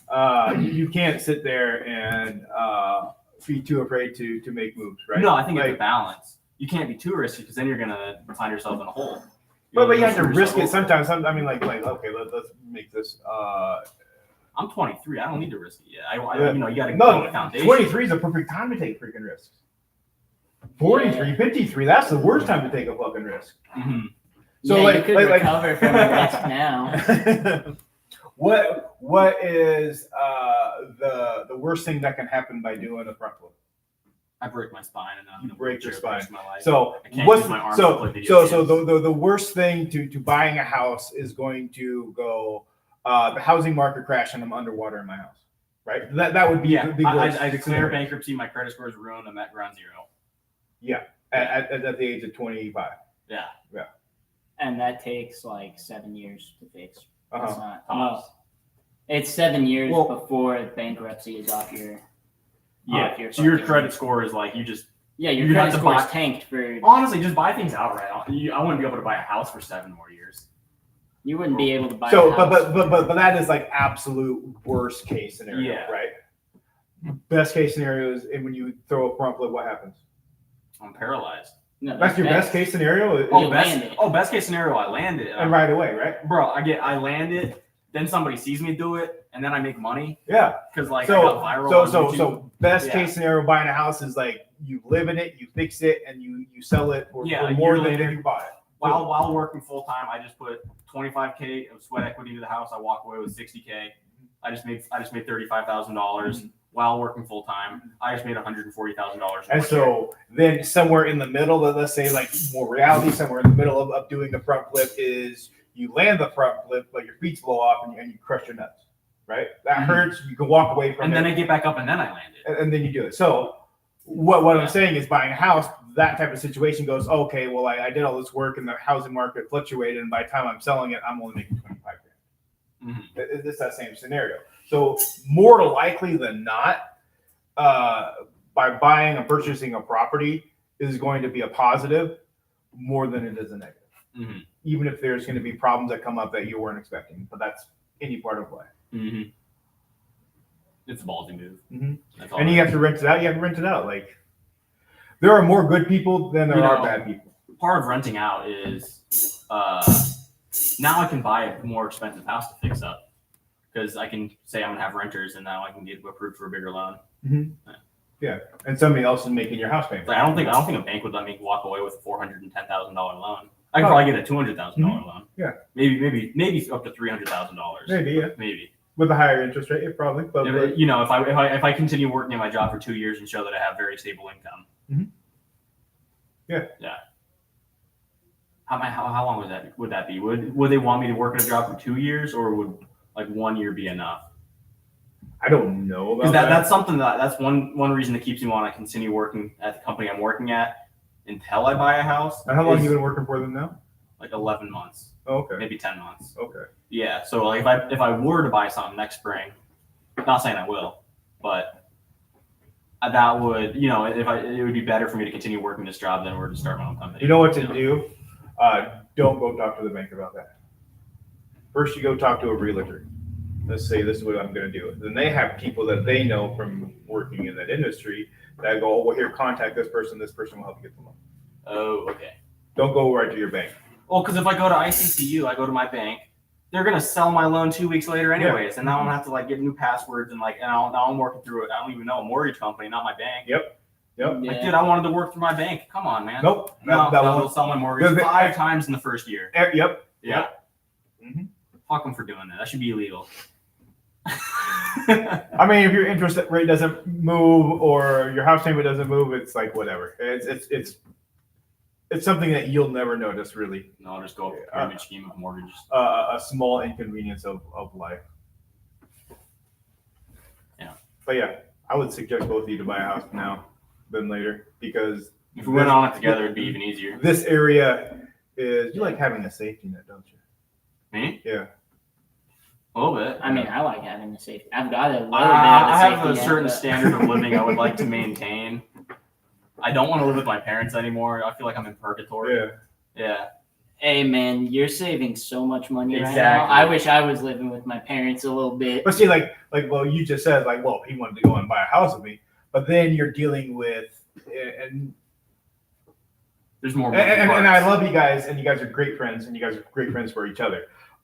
But you're always dealing with now you're dealing with huge financial decisions with another person that isn't your wife.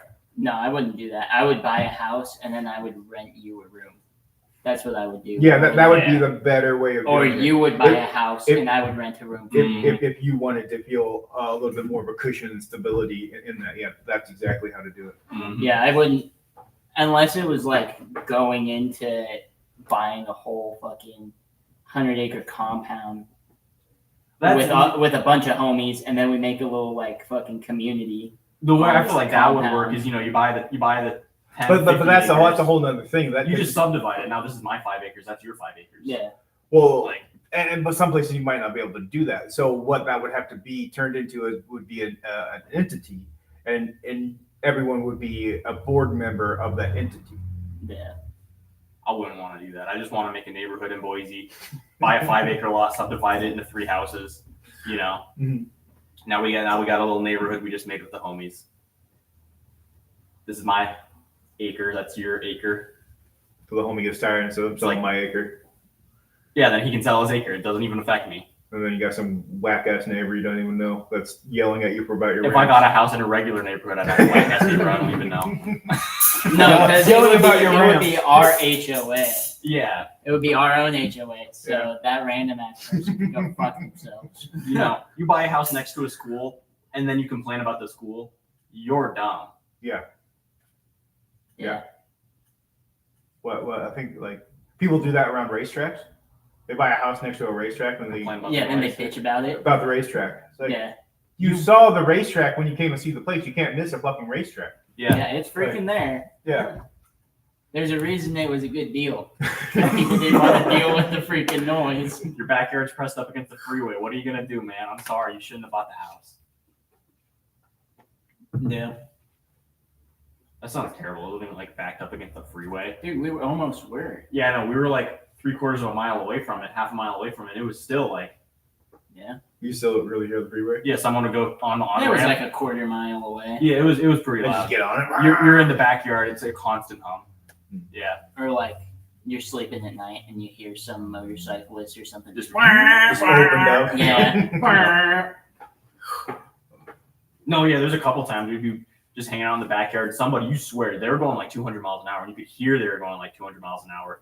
2 in the morning. You hear just the wind and just yeah. It's just like, and the like, you know, you can hear when a car accelerates on the on ramp. It's kind of like coming from the same general direction, but when they're, you know, going that fast, it's loud, and it's like from a mile, like 3 miles away to 30 seconds later, 3 miles away that direction. So fast. It's like, you know, they're going like 150 to 200 miles an hour.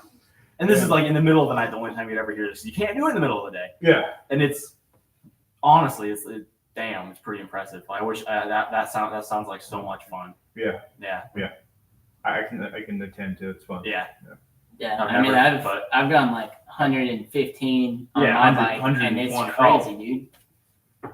I think the fastest I hit was down a hill, 118. Yeah. It's fun. Yeah. If my bike could go any faster, I would have fucking hit it already. I'm happy my bike maxed out at 80 because I get it up to 80 all the time, and then it's like I'm limited. Yeah. Yeah, I need that sounds freaky to me. I need that. I'd rather be doing 145 in a car. On a bike, it's so much more real. You get hit Oh, by I- a bug on your neck, it hurts. Oh, I bet. Yeah. No, yeah, dude. Like The wind I will push you. was going like 100 miles an hour, and a dragonfly. Oh. I hit a dragonfly on my throat, dude, and I'm like, it was nuts. I had a big old welt and everything. It's like Damn. a paintball. Yeah, it was gnarly, dude. I had to pull over. Dragonfly's got some mass too. Like, Yeah. No, it's probably like you got shot in the neck by a paintball. Yeah, it was Like just it was intense, dude. I had to pull over. What was that? the scanner reaching full charge. Oh, the scanner's got a mind of its own, Yep. dude. You gonna live? Am I gonna live? Yeah. Yeah, it's fine. I just gotta fucking ice it. It's getting pretty thick. It's starting to fill out my shoe more. not good. I can put weight on it at least. So Yeah, you're walking back and forth a little bit. You have a manual or an automatic? automatic. Yeah. when I sprained this ankle, dude, when I was hanging out here and like hobbled out, driving home was horrible. I like drove Tyler home, that one kid home, Mhm. and then I drove over to my house. I think I just dropped my bike off and everything, and then I hobbled back out to the car and drove to the doctor just to get it like X-rayed or whatever to see if I fucked it up worse than I thought. Yeah. And yeah, that drive was not good. I was like sitting there shaking, barely tapping on it. No, it's I'm using my left foot to brake. Yeah. And then I'm not used to driving with my left foot, so I'm like slamming the Slamming, brakes. Yeah. When you broke your ankle. When I broke my ankle, I had to have Anthony drive me home. I had a manual. I couldn't take my foot off the ground. It was just like I was just sitting there with my foot on the ground, the ice pack on it. That's what it felt like I couldn't earlier. pick my foot up. honestly. It hurt too bad. Yeah. Yeah. And my friend Anthony drove me home because I'd driven to school and I parked at my friend Trenton's house, and then I broke my ankle on his trampoline at lunchtime during school or something on a trampoline bike. Nice. Yep, I was doing I forgot. a side bike flip to late bar spin, blew my ankle up. Yep, just completely folded upside down. My shin, I didn't break it. I just tore everything really bad. My shin bones were separated, and so they needed to screw them back together. Yeah, I was just like, I like crawled inside his house and just like sat on his couch and just put my foot on the floor, and I couldn't pick it up. It was so bad. You suffered some good injuries. Yeah, Yeah, he's had worse injuries than. I haven't hurt Yeah, myself in really. like 3 years now. I don't know. I've been doing good. I just figured out how to not hurt myself, I think. But I mean, yeah, I broke my ankle. I didn't break it. Collarbone. I broke my ankle, my collarbone, my thumb. I broke my arm. I torn my MCL, my meniscus, both in the same knee. Now I have patella tendonitis. Sometimes I just like stepped off my bike weird earlier today, and my knee just like just 9 out of 10 pain for a second, and then like a low buzzing pain, and now it doesn't even hurt anymore. Yeah. The dumbest thing ever, because it's completely it doesn't affect anything. I think my kneecaps like float inside there, like worse than like normal, because like they'll ship out. Mhm. Oh, that's like Yeah. vomit inducing. Yeah, that's a meniscus issue, I think. When I broke my meniscus, my meniscus would just pop out from underneath my kneecap, and it like my knee would just like lock up because it's missing half of its meniscus. You know? Yeah.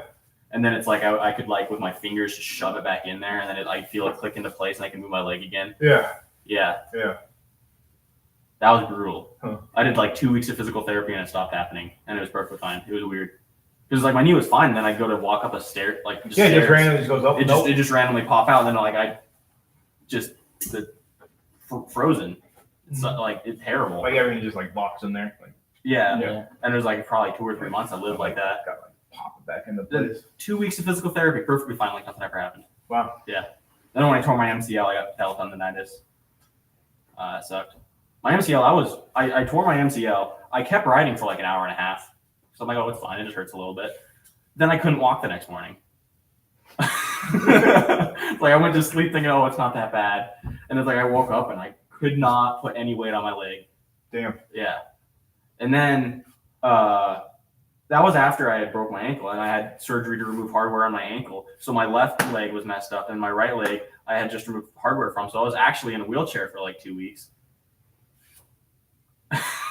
Nice. That was Yeah. yeah. Yeah, that was a wacky year for you, dude. Yeah, I was injured like an entire year, but I was going to BSU, so it didn't really Yeah. matter. But no. How was that? I was going to BSU. Really enjoyed it. Yeah. I enjoy school. I wish it wasn't so expensive. Yeah. It should be free. What were you going to school for? I think you told me this. Construction management, but I only ever did general ed. Hmm. Yeah.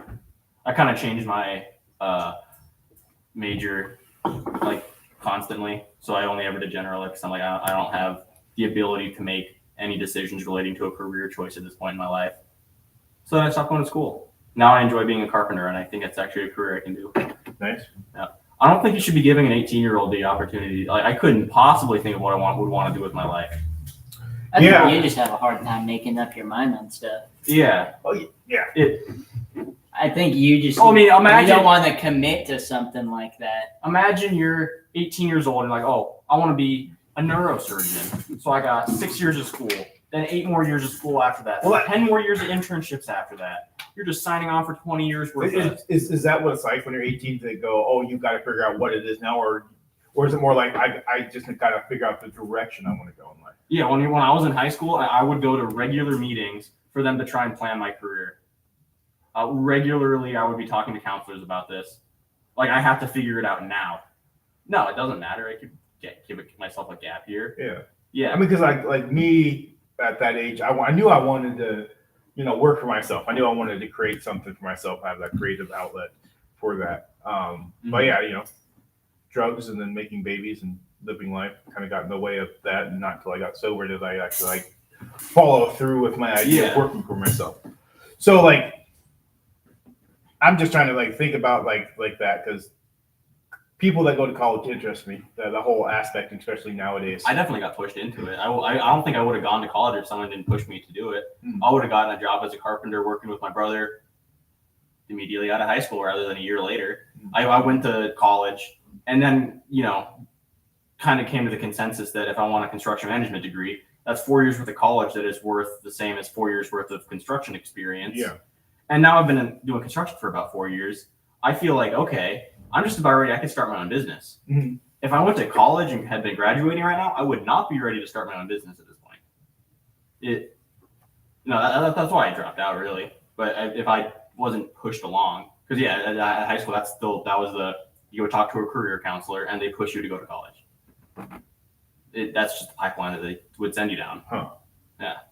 And some people just like, And it's like I just went with the flow because I was just a kid. I don't know. yeah. Yeah. So they just sent me to BSU. Like, but why couldn't they just go, oh, okay, well, generally you want to figure out the direction you want to go. Like, oh, I want to get into some sort of computer science thing.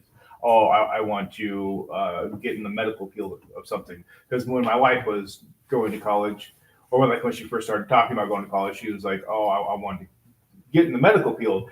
Because her first idea was a surgical tech. So she'd be in surgeries and operations, handing the doctor the tools and stuff. So Mhm. she'd have to know a lot of shit. Yeah. But she ended up going to respiratory therapy.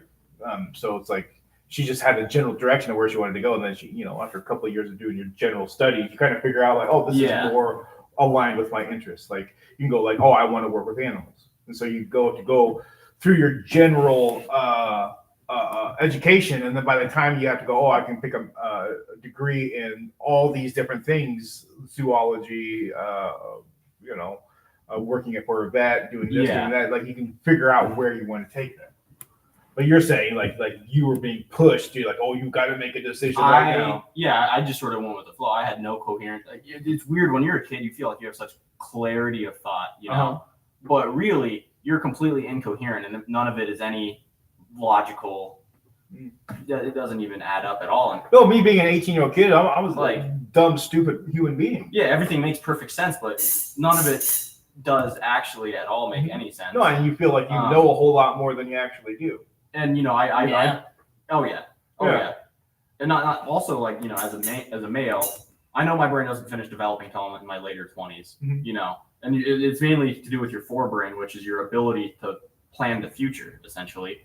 And as an 18-year-old, that's like not even developed. So your ability to plan your future, your ability to think in that concept, isn't something that your brain has really started to develop yet. I wasn't even thinking about my future, dude. I was just No, I smoking wasn't. weed and drinking, It dude. literally wasn't something that I was capable of doing.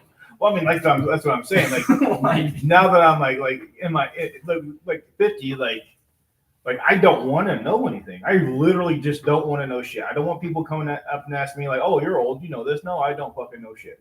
I'm the wrong person to ask. That's how I look at it. But as like an 18-year-old kid, like I felt like I knew fucking everything. I was smarter than everyone else, and so forth and so on. mhm. And so like it doesn't make sense to me like why a sect of people would try to push an 18-year-old kid that don't know shit into thinking they know something and like, oh, you've got to figure it out right this second. It's like, Oh. hey, generally, like, what is your interest? I think you should start heading that direction. I think it's a pretty general thing because And your like, path- generally people that go to college have more successful outcomes in life. They're more financially stable, less mental illness. so if you push more kids to go to college, there'll be more successful people, less Is that mental true? illness. Is that I think true? it was for a long time. I don't think it is anymore. So I think, Well, good. I mean, because I know a lot of like people that didn't go to college that are wealthy and have multiple aspects of wealth coming into them that college but how would many never- people would have. didn't go to college that aren't successful? How many people are go to college that aren't successful either? Yeah, Like, I so feel like the then- ratio is. Then you can start really getting into a level of like mental illness and addiction. Those two things I think bring humanity down. No matter if you're a doctor or some scumbag, like addiction and mental illness can take down both of those people to the same level. Oh yeah. No. So I'm just saying like asking your information of college people that go to college make more money, get more money, end up having more money. I don't think that's necessarily true. No, because I don't think that. I don't think that's I think you're kind of hardwired to something that do you have the drive for that kind of thing? Mhm. Like that's where it comes from. And I think for a long time, if you had the drive, you would end up in college because you had the drive to do something like that. Now you're just kind of shoveled into it. Sort of, maybe. Yeah, I mean like I think it is. because like I always looked at the world as like What's up? How's it going? pretty good. like I don't need to go to college because if I have the drive to execute something, I don't need to have someone tell me how to do it. I can figure it out on my own and do it the same amount of time and at the end of the road have just as much knowledge as a kid, even better knowledge because I'll have actual like practical knowledge. Oh yeah, it's practical knowledge rather than book smart. Uh-huh. Yeah, but I think there's a Is that true? balance of both. Thanks of for them. days, man. Oh yeah, Appreciate absolutely. you. Say hi to YouTube. Hi, YouTube. I didn't mean to interrupt that. Were you great? You're That's hilarious. You're good. That's why I have it here now and during business hours so we can't be interrupted. Hell yeah. Spicing it up. Once you're done, come and check out the shop. Yeah. Yeah. What's left in there. Yeah. It's wild. All right, see you guys. Thanks. All right, I'll be over there in a bit. I think there's an ideal ratio between book smarts and street smarts. Oh You can't just be 100% street smarts and you can't just be 100% book smarts because then you're like antisocial and disconnected and you're just like, what would be too much street smarts? Oh, Too much street smarts, I think, would have a counter effect because you're going to look at the world and see like not trusting anybody. Yeah. I mean, because I think both paths lead to an antisocial I think experience. so. in life. Yeah. So it's a balance. You got to be a well-educated person that's well socially versed. And you got to be able to have conversations with people you don't like and people that have different views and opinions. Like I think us three sitting here have a lot of the same views and opinions, but there's a lot of things that we probably don't agree on as well, equally. But I think you that, can use our muscle that is our brain to discuss that and agree. Like it's okay not to agree, and it's okay to come back a week from now and go, you know what, that conversation that kind of changed my aspect of thinking about this. Yeah. Whatever subject that may be. Yeah. So I don't know what happened there. I had a thought, and then I realized it was incoherent, so I didn't say it. No, my thought was just incoherent. I was going to try and make the connection that, not going to college, you're going to have more negative conversations with people that don't want to agree with you. And then if you went to college, you're going to have more conversations with people that want to agree with you. But then I'm like, no. It's I think more. there's a different kind of conversation. Yeah, it's more of the societal's. I think there's more actual conflict in the workforce rather than actual conflict. Like it's more constructive at colleges. In what kind of a way? People aren't going to be mad. Yeah, people aren't going to be mad at you if you. Maybe they will though. Like if I bring up a topic and you disagree with me, can we have a constructive conversation about it? Or are you the kind of person, or you're going to learn about the kind of person that you have to just not bring up certain topics with because that is not a conversation you can have with that individual. Well, there's some individuals, yeah. I mean, You got to cater to them. That's a case by case basis. Yeah, that's just learning how to be a human. And You like gotta you're know saying, when like to cater, okay, I when see not where to. you're going with it with like Yeah. the workforce thing. But that's why I realized it's kind of incoherent. I get where you're going with Yeah. it. Like in the workforce, like especially in the labor division of a workforce, you got guys that have been doing it their whole lives and are absolutely hardened by their life, right? And so they have a very rigid way of thinking. They're not malleable in the way they think and act. And so if you come in with a different thought process and a different way of doing something, they're going to completely reject it and say that you're stupid because this is the way we do it, and not have any other discussion but that. Maybe a better way for me, when you go into the workforce, you're going to learn a certain set of problem solving skills, and you go into college, you're going to learn a certain set of learning skills. Mhm. Which can be sort of applicable to problem solving skills, but problem solving skills are different than learning skills. Yeah. Like, You need a good balance of both. yeah. No, You got to be absolutely. able to learn something quickly, but then you also have to actually be able to make it happen. Like, people go to school to learn how to draw plans to build something. You can go into the construction field and look at blueprints for 2 or 3 years straight and understand and how those blueprints are drawn and why they're drawn that way and Mhm. draw them yourself. But the guy that goes to school will just draw them, like all that same way for 2 years, and it'll be just a rigid way of thinking. Where I think someone who has been looking at multiple different blueprints has a much more malleable way of thinking about it. I Like, think this it's can a good change, way that to can change. think of this. Versus like an engineer said, no, this is the way it has to be. I think, in school you design something. If you miscount how many doors are in your design in school, it doesn't really matter if you miscounted how many doors there are. But when you're in the real workforce and you miscount how many doors there are, not only are when you're going to be an architecture, you're going to design something that's going to be fun. You're going to get to design a cool looking skyscraper or whatever. Then in the reality, as an architect, you're going to be counting doors for 3 weeks straight, mapping out which doors are going to swing which direction, which way makes sense for doors to swing open. You got to count all of them perfectly so that when they go to order doors, they order the right amount of doors. And the right swing and the right. And so it's like, really, as an architect in the field, you're like counting doors, but as an architect in school, you're designing cool looking skyscrapers. Mhm. That's the CEO's job now. Yeah. Like, it's I don't know. You get some base fundamentals in school. Yeah. I guess. No, real world application is worth 2 or 3 times more than schooling is, in my opinion. Yeah. Also, to be an architect, you couldn't just jump in and start doing that unless you had gone to school.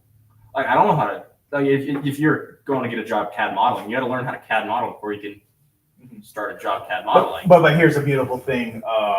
You can teach yourself how to do that. Yeah. Because there's a beautiful thing on this world of the computers and all kinds of different machines. YouTube University. At YouTube University that you can just start doing it on your own and work for people that do that. And then by the time, the same person that's just in school studying, you have real world experience and you've taught yourself up to that point on how to use, software to make your things happen.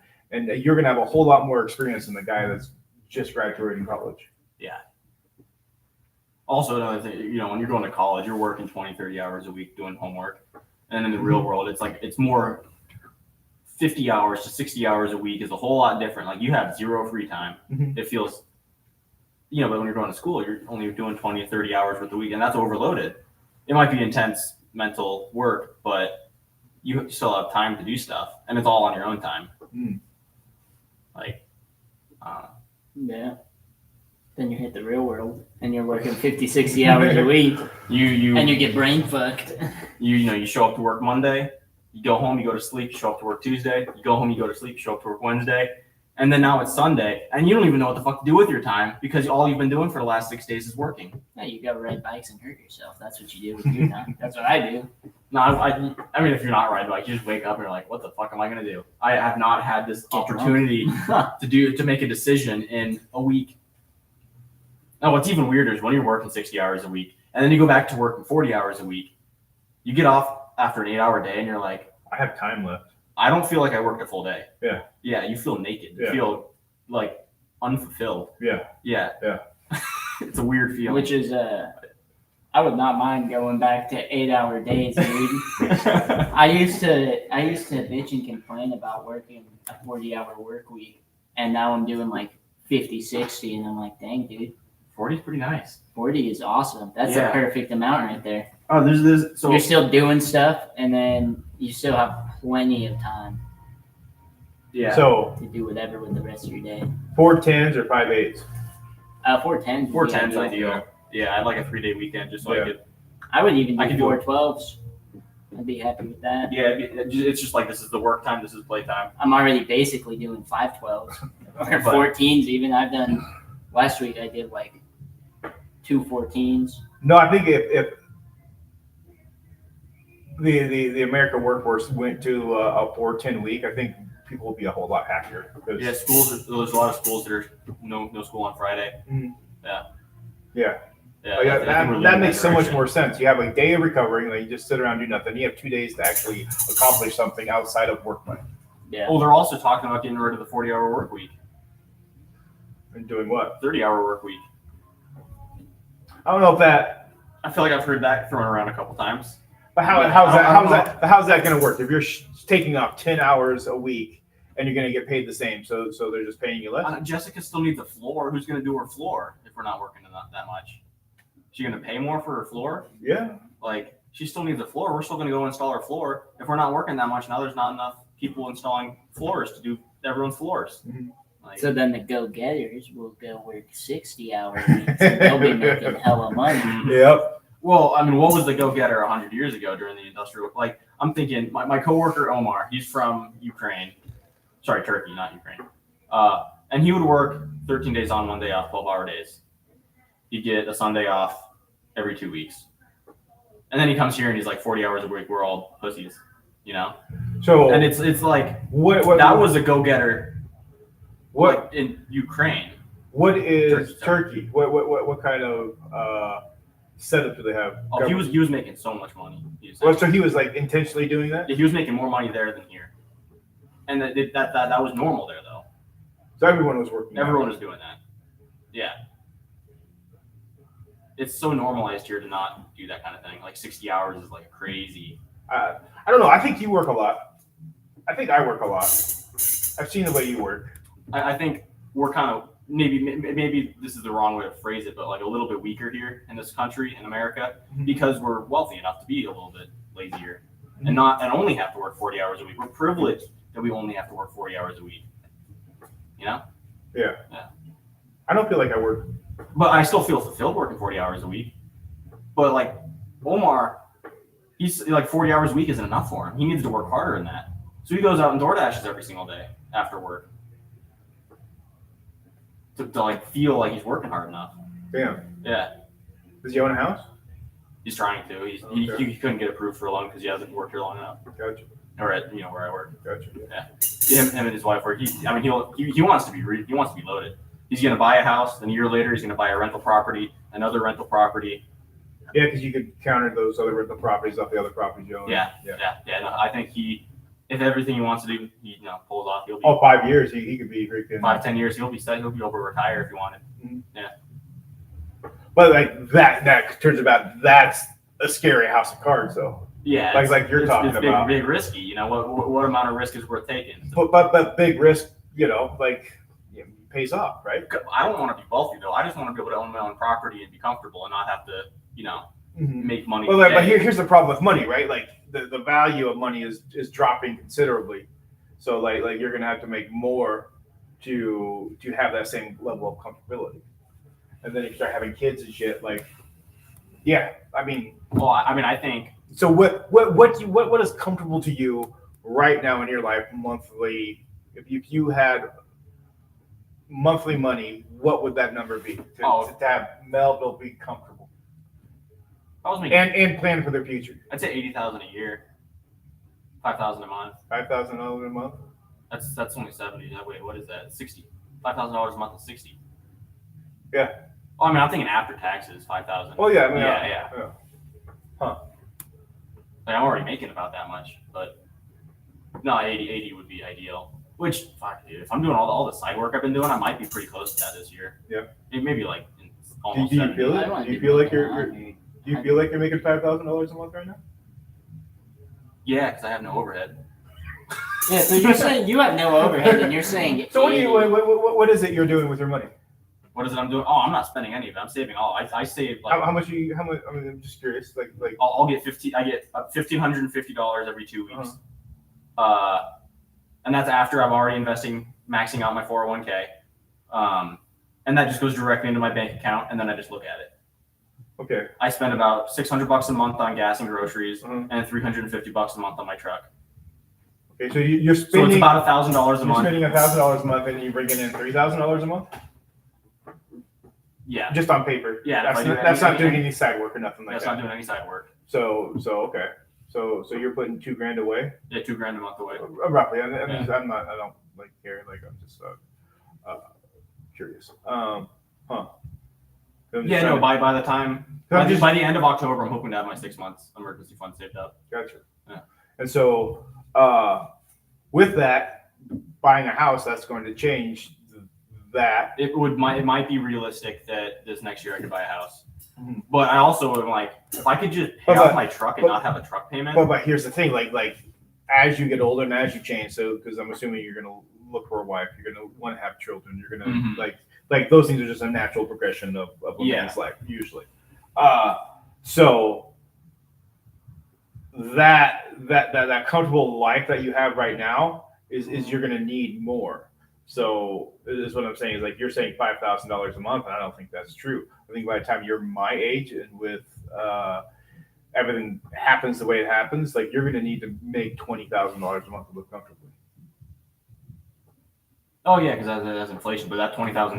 And You know, if there is no pick up inflation- more, it's not just you either. It's like If you there have is, a wife and kids and shit like Yeah. that, you need more money. yeah, And so like mentally right now, everything I'm trying to do is for 15 years from now to liquidate everything and disappear. yeah, That's mentally where like why I'm working as hard as I am right now is so in 15 years I can just liquidate everything and disappear. yeah. No, my point, my idea would be. And right now to live comfortably, I have to bring in 15 grand between my wife and I have to bring 15 grand a month in to live comfortably. Really? Yeah. Wow. That's comfortably, and we're not hitting that right now. Yeah. We're doing 2/3 of that, Mhm.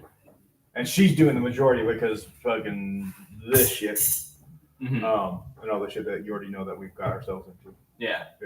But that is all part of a bigger plan for 15 years because that's that sweat equity that we're talking about. Mhm. All that money that we've invested into that property, the solar, the second house, the bathrooms, Mhm. all that stuff that we've gotten done so far and that we're still doing. Yeah. Then it'll pay off in 15 years. Mhm. I'm thinking the same thing. What can I do now that'll make me in 15 years just have money? You know, what investments can I make? Buy a house. Buy a house. Buy a house. Be number one because that's gonna. Well, could I get bigger return on investment from Bitcoin? I would. Potentially. I right? wouldn't not say don't invest in Bitcoin. I got to put my hands in multiple bags. but you know? like put a little bit here, but buy you a could- little bit of gold, buy a little bit but of you Bitcoin, can buy a house. siphon, So before I buy a house, I want to have $20, $50, I want to have a $100. gold bar I can hold in my hand that's worth $5,000. I want to have a Bitcoin so that when there's an apocalypse, I still have Bitcoin and a gold You bar. want to have a Bitcoin. And then good, good luck with that. Okay, that I don't think I'll have a Bitcoin. I'll have 1/100th of a Bitcoin, and it'll Yeah. be $6,000 worth of Bitcoin. Whatever. I don't know. I don't really have a specific number. But then I want to buy a house. Because the second I buy a house, I'm fully invested in the house. But I want to have a diverse portfolio of investments. But you can have those investments after you buy a house as well, because Yeah, if I put $50 a month in towards Bitcoin. I mean, 2 years later, like that's you said, like your 401k, Right. like all that stuff Yeah. is like just done preemptively, like you won't even know that. Yeah, know that and it's I gone. know with my 401k, if I put in $10,000 now, that $10,000 in 40 years will be like $100,000 Mhm. because it got to compound over 40 years. So it's like the more money I put in now, the more money it'll line my pocket with later when I'm actually Yeah, and that's if retired. we don't have a complete societal collapse. Yeah, Yeah. I don't think we will. I hope not. I I really hope not.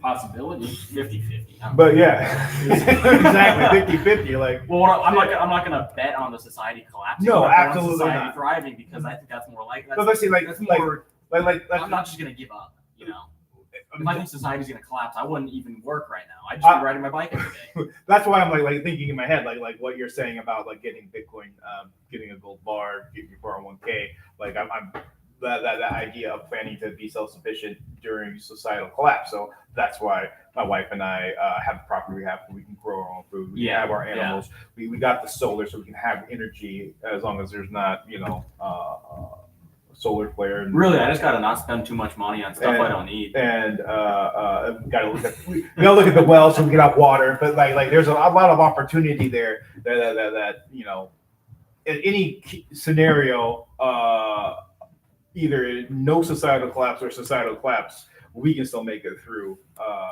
on a level with some level of comfortability. Yeah, because what investments can you have that'll be good in both situations? Yeah. And you get a house that can be completely off grid in the middle of a city, people are gonna like that. Yeah. You have societal collapse and you have a house that's off grid in the middle of the city, I'm gonna like that. Like, Yeah, you're gonna be the guy that I need to charge my phone. Oh, I got solar panels. 20. Give me your silver coin. I'll charge your phone for you. 5 bullets for 30 minutes of charge. Yeah, you get 1 watt hour, amp hour, and I'll take 5 bullets. Yeah. Yeah, I'll charge your DeWalt batteries. Yeah. Whatever. exactly. You'll give me 5 gallons of diesel. Shit. You can have air conditioning for an afternoon. Come hang out. That'd be legit. It's all doable. Just gotta do it. Mhm. You follow these steps, you get that. It's pretty laid out. So many people have done it so many times that it's pretty laid out in order. And you just gotta follow the right path. Yeah, buy a house. Don't be an idiot. Yep, buy a house. Buy a house, dude. Don't buy I want to buy a house. That's where I'm at. I just got to get to that point. Mm-hmm. I think you're there. I mean, what are you paying a month right now for rent? I'm paying $900 for rent. That's pretty cheap. Paying $763 for my truck, which I'm trying to pay off. So I'm paying like $1,000 plus. Okay. Still owe like $24K on that. So Damn. trying to pay that off and sell the motorcycles. Throw all the money from that into the truck. Mhm. Throw as much money at the truck as I You can. said you have roommates? I live with my sister right now. Oh, okay. Yeah. So she's charging you $900. Yeah. Yeah. Okay. Yeah, we get 2 rooms, bathroom for $900. It's not too bad. Nice. Just got to deal with a bunch of screaming kids all the time.